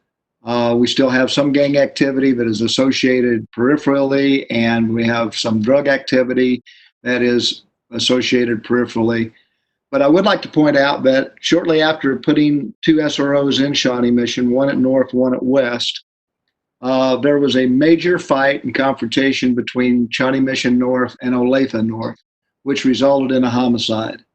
That homicide, we feel, could have been prevented had the students been able to get a hold of the SRO at the time. They did not have pagers or phones, and there was no way to call them, which was remedied shortly thereafter. But it was a sign that the officers in the schools had moved past the original missions and were building probably the most important factor of having an SRO or a DRO, and that is establishing very good and very close relationships with the kids. We found out afterwards that the kids were desperately trying to contact the SRO and talk about what was going to happen and what might happen. And what we found since then is that there is a very strong relationship between the kids and the SROs. When done properly, it provides a lot of activity, information, and allows us to stop things from happening or solve major cases when it does happen. Now, in 1999, as everybody remembers, was the Columbine High School incident, and everything changed. And at that point in time, the SROs took on another mission, and that was not only to deal with those factors in the schools and build relationships with the kids, but it was also to start heading off potential violent attacks on the schools. It was determined at that time that the kids knew a lot about what might be coming. And all the problems that existed, but there needed to be a stronger outlook and an outreach to be able to protect the kids from these kinds of events. I would point out that through the last 6 years that I've been here, we probably average about 12 to 15 incidents a year, which go as far as needing significant investigation, some of which very serious and very, very probably could have resulted in violence.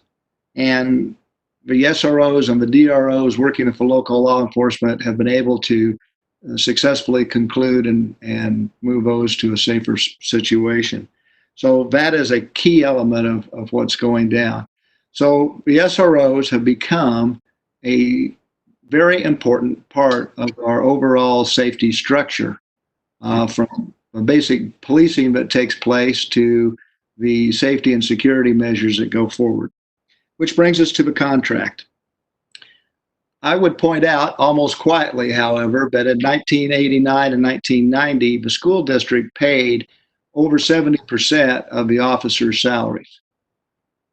Ever since then, it has dwindled down until the point where we currently pay probably less than 50% of their salaries. And while it's not an insignificant amount, it is less money than we could put our own officer in there at this point in time. The contract that we have before you is actually a modified version of the last 2-year contract that we've been operating on, and it's moved from a basic fee, all of which we started in 1989, to the point where it is now, and we virtually pay by the hour that they work, and that's a set hourly fee.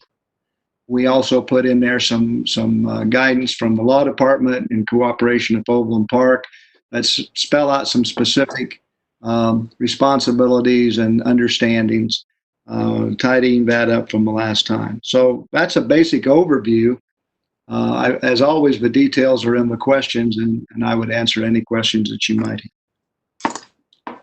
Thank you, Chief Douglas. I'll just go through the line of board members. Mr. Stratton, do you have any questions this evening on this topic? No, thank you. Thank you. Reverend Guy, do you have any questions on this topic? Chief Douglas, can you just clarify, when the officers are in the buildings, is their primary role to uphold the city laws and state laws, or school district policy, or all of the above? Well, Reverend Guy, they don't uphold district policy per se. They operate under the district policy, meaning that if we have rules on when a child can be interviewed, or I think the one that comes to mind is we have our students either when they're to be interviewed. We try to have a parent present, and if a parent is not available, we have a school administrator that looks out for the interest of the student, with the exception of when they're 18, they're considered adults. And we still make the notification of the parents, but it becomes a much more different situation because the student now has rights, and necessarily the parent is not always part of that. Now, when we say, are they there to enforce laws? I think that's probably too strong a statement. In the past, when we've had SROs over a period of time, and you can see it's been over many, many years, the SROs were often used to enforce kind of school discipline on minor incidences, for example, smoking and disorderly conduct and things which really need to be met with by the schools. And while most schools did not have that problem, some schools did, and it resulted in a study that took a look at the unnecessary introduction of students into the judicial system, and that became a very significant topic for everybody, one that we've certainly looked at, and resulted in Senate Bill, I believe it's 367, which clearly delineates that while the schools are mandated to report criminal activity, once they have met that requirement by talking to the SRO, or in our case, the DRO, or both, or the local police, then the local police can exercise good judgment and allow the schools to conduct the discipline inside the school, as opposed to introducing that into the judicial system. And that happens with great frequency in our district. Most things are handled by the school and the school discipline. The exception, of course, would be very significant felonies, or almost most of the felonies. Well, all of the felonies would be handled that way. And that, of course, is burglary, rape, robbery, obviously a homicide, and those kinds of things. If it is, the boundary is really more about assaults. If it's kind of a pushing, shoving contest, that's handled inside the school. Even some punches and hair pulling that goes with it, a lot of that, if not most of that's handled in the school. But it takes a little bit of judgment and cooperation to decide at what point in time is a fight so violent that it really requires charges. And that's where it goes. Certainly, if you're selling narcotics, that's going to be an arrest. If you're possessing a quantity that is significant, that's going to be an arrest. If it's going to be a small amount that's in your book bag and the bottom of it, that's going to require school discipline. So I hope I answered your question, but it's a very difficult question because it relies a lot on subjectivity. Yes, thank you. I have no further questions. Thank you. Ms. Borgman, do you have any questions on this topic this evening? No questions. Thank you. Thank you. Ms. Embry, do you have any questions on this topic this evening? I have just a couple. Thank you first off for the really great overview. It was very helpful as a new board member to understand, especially your kids. SROs are just a very big black box to me that I don't understand. One of my questions is what the DRO, you mentioned that. The DRO is virtually the same thing as an SRO. They're both commissioned police officers. They both have lots of experience and tenure. But one of them is paid for as an employee by the school district. So they are actually our employee. The SRO works with us and in cooperation with us, but they are city employees. And so we don't have a county employee anymore. We did at Horizons for a while. But it's not so much of a jurisdiction or a capability, but it is the organization that they work for. Got it. Thank you very much. My other question, just because I know that this came up a little bit when we were talking about Corwin, is that we're planning to train some of our SROs on deep equity. And it sparked a bigger question for me of whether some of those decisions about professional development for SROs, is that at the discretion of the City of Overland Park, or is that at the discretion of the school district? Well, there's kind of a combination. First of all, our officers and the SROs are trained extensively. We have a 40-hour mandate every year, and they will be participating. Both groups will be participating in the deep equity training, but they also get diversity training through the state, which is mandated. They get sexual harassment training through the state, which is mandated. And most everybody that we have, certainly the Overland Park officers, have participated in diversity training for years and years and years. So our diversity training when I was at Overland Park went back about 14 years, so 15 years maybe. And consequently, they've had a lot of that. They also get CIT training, which is critical incident training, which is essentially on how to deal with subjects who are under mental duress, who have mental issues, mental diagnoses. And so they get that training. And we make sure that they get a multitude of appropriate training for dealing with students in our environment. Now, Overland Park does not have to meet the same requirements we set for ourselves, other than we will want them to do the deep equity training, and I know they get the state data training, plus a lot more of those kinds of things, including both sets get response to school shootings and those issues.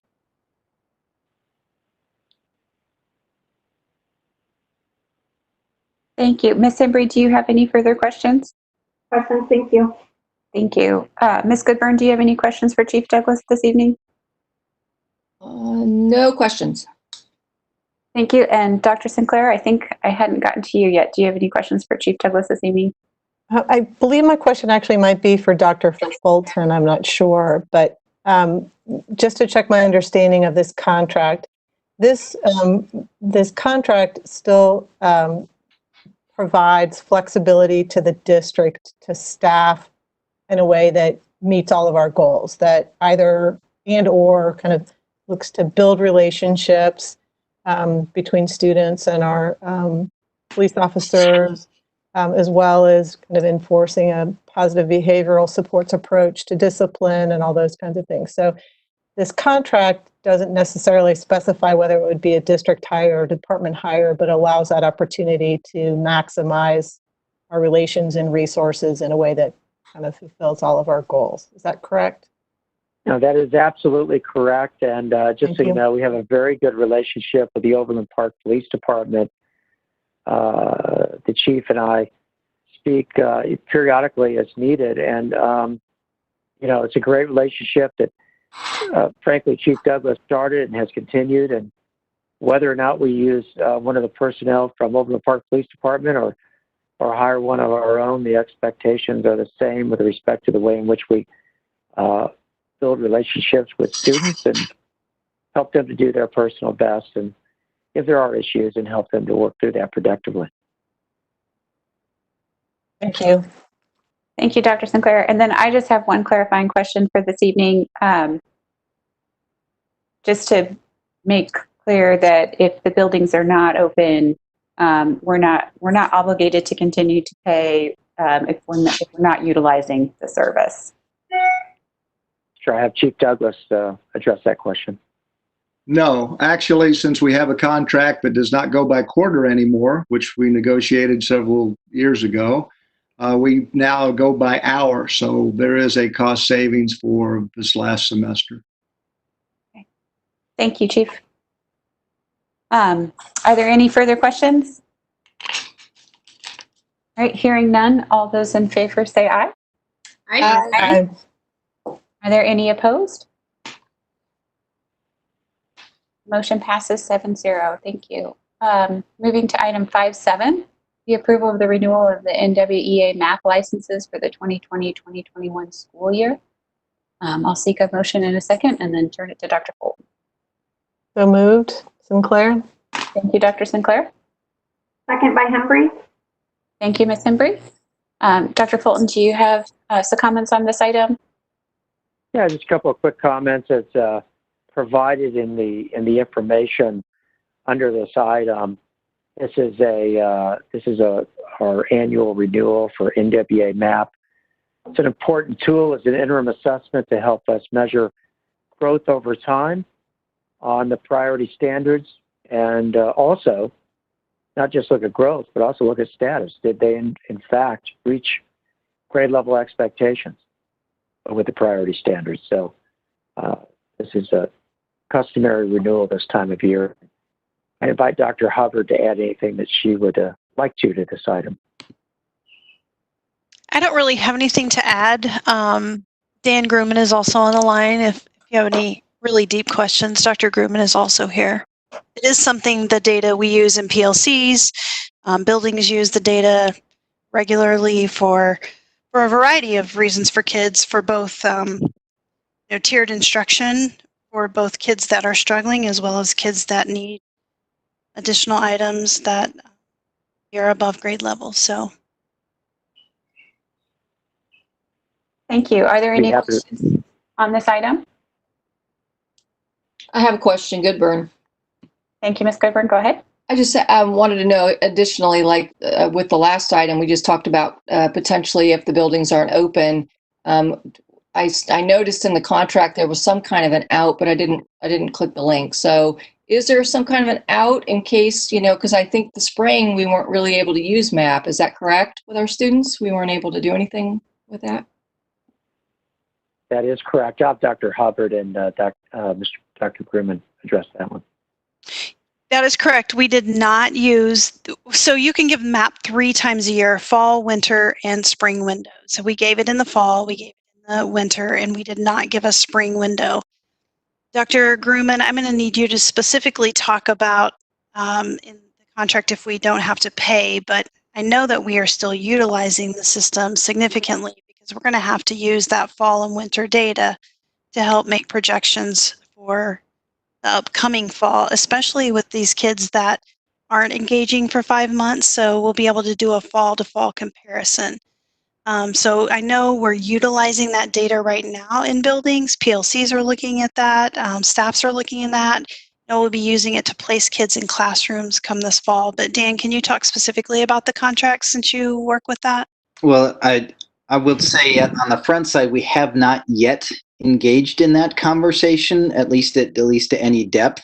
But we have had conversations about what remote test administration might look like, or could look like. That one of the challenges in there, of course, is it is a proctored exam, so not every student has the same level of supervision.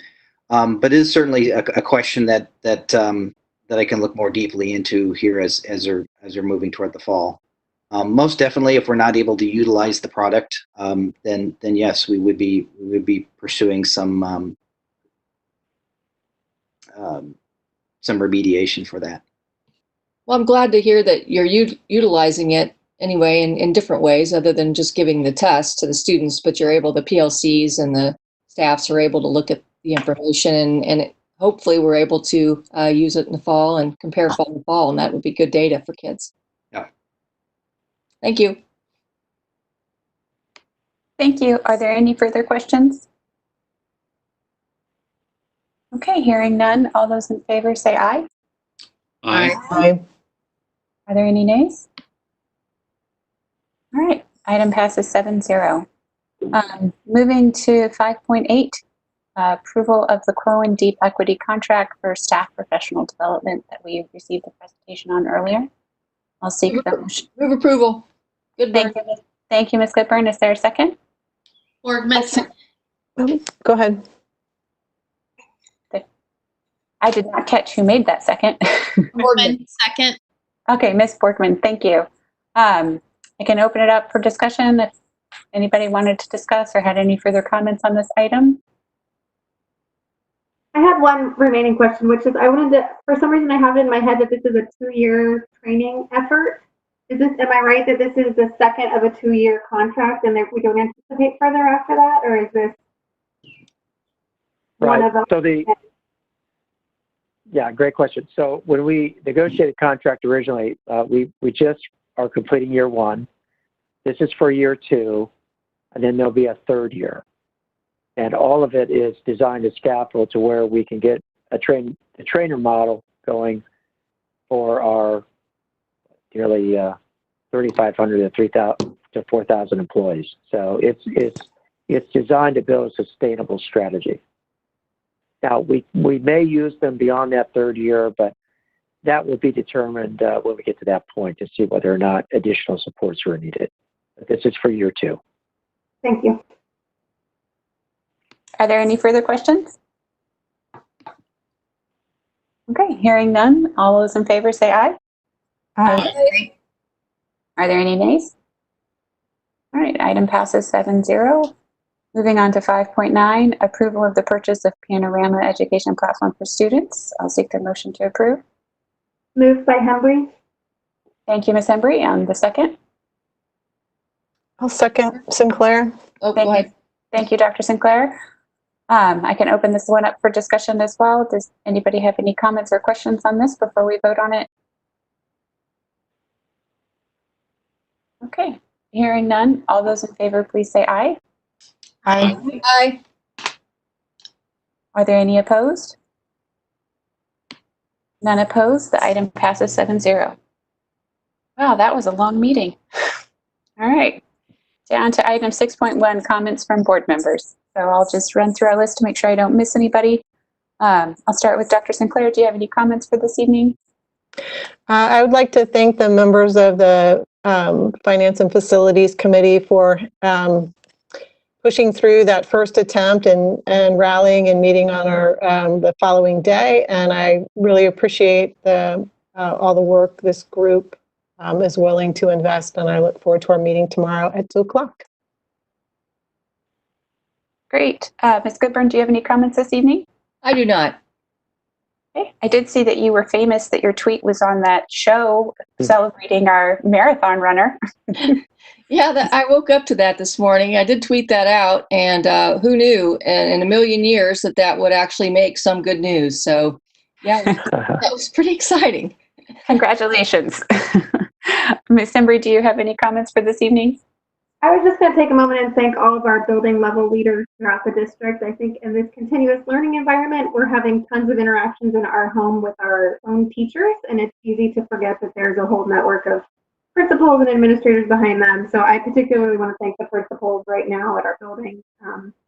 Todd Dane at Shawnee Mission South delivered 400 yard signs all in one afternoon. I think he had some helpers. I know we've all had to deliver yard signs and all, and I think he had to have had some helpers to do 400, but I think those little things that our principals are doing to make this time special for our seniors is so much appreciated.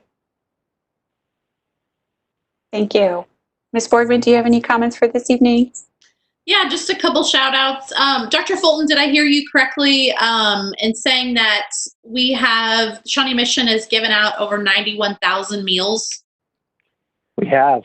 Okay, well, I just wanted to give a huge shout out to Nancy Kokenauer and just tell her phenomenal job with all you've done. That is a lot of meals, and you've done it all safely, and we really appreciate the fact that you are meeting kids where they're at, and we thank you for all of your efforts and that. I also want to thank the janitors. I learned at the Trail Ridge Site Council meeting last week that the janitors are spending hours upon hours after anyone goes into a certain room. They have to completely disinfect that space, and they're just doing a phenomenal job of trying to keep all of our staff safe who have to be in buildings periodically. So thank you to our janitors. And then also just my hat is off to our Kansas Teacher of the Year representatives. You're amazing leaders and amazing educators, and we thank you for all the work you've done to impact children. So that's it. Thank you. Mr. Stratton, do you have any comments, closing comments tonight? Just a reminder that tomorrow, too, is the Finance and Facilities meeting. There'll be a lot of really good information presented, and all board members certainly can sit in and observe, as well as the public. That's all. Thank you. Reverend Guy, and your closing remarks for this evening? I just also want to speak to the seniors, and I know this has been such a rough time to have to let go of so many plans and expectations. And I noticed as I was clearing out my calendar for May, I had the graduation date still scheduled in there because, of course, the Board of Education, one of our most favorite things to do is to be at the graduation ceremonies and to shake the hands of the graduates as they cross the stage. And so I refuse to cancel those out of my May calendar, even though I know they're not going to happen. I just keep them there as a reminder of, what could have been and what should have been. And so seniors, I just want you to know we're thinking about you, and in a very small way, we are grieving too, because that is such a special celebration for us to get to be a part of. And we're hoping fervently that we'll get to do it with you in July and get to shake your hand and celebrate with your families, because we are so proud of your accomplishments. And so we'll be thinking of you in May as those days come and go, but looking forward to whatever kind of celebration we can have with you later. That's all I have. Thank you, Reverend Guy. I think my comments are just out to our fellow parents this evening. We're entering the 5th week of online learning at home. Maybe it's the 4th week, honestly, at this point. Time is 105th. Yeah, meaningless. I don't know where we're at.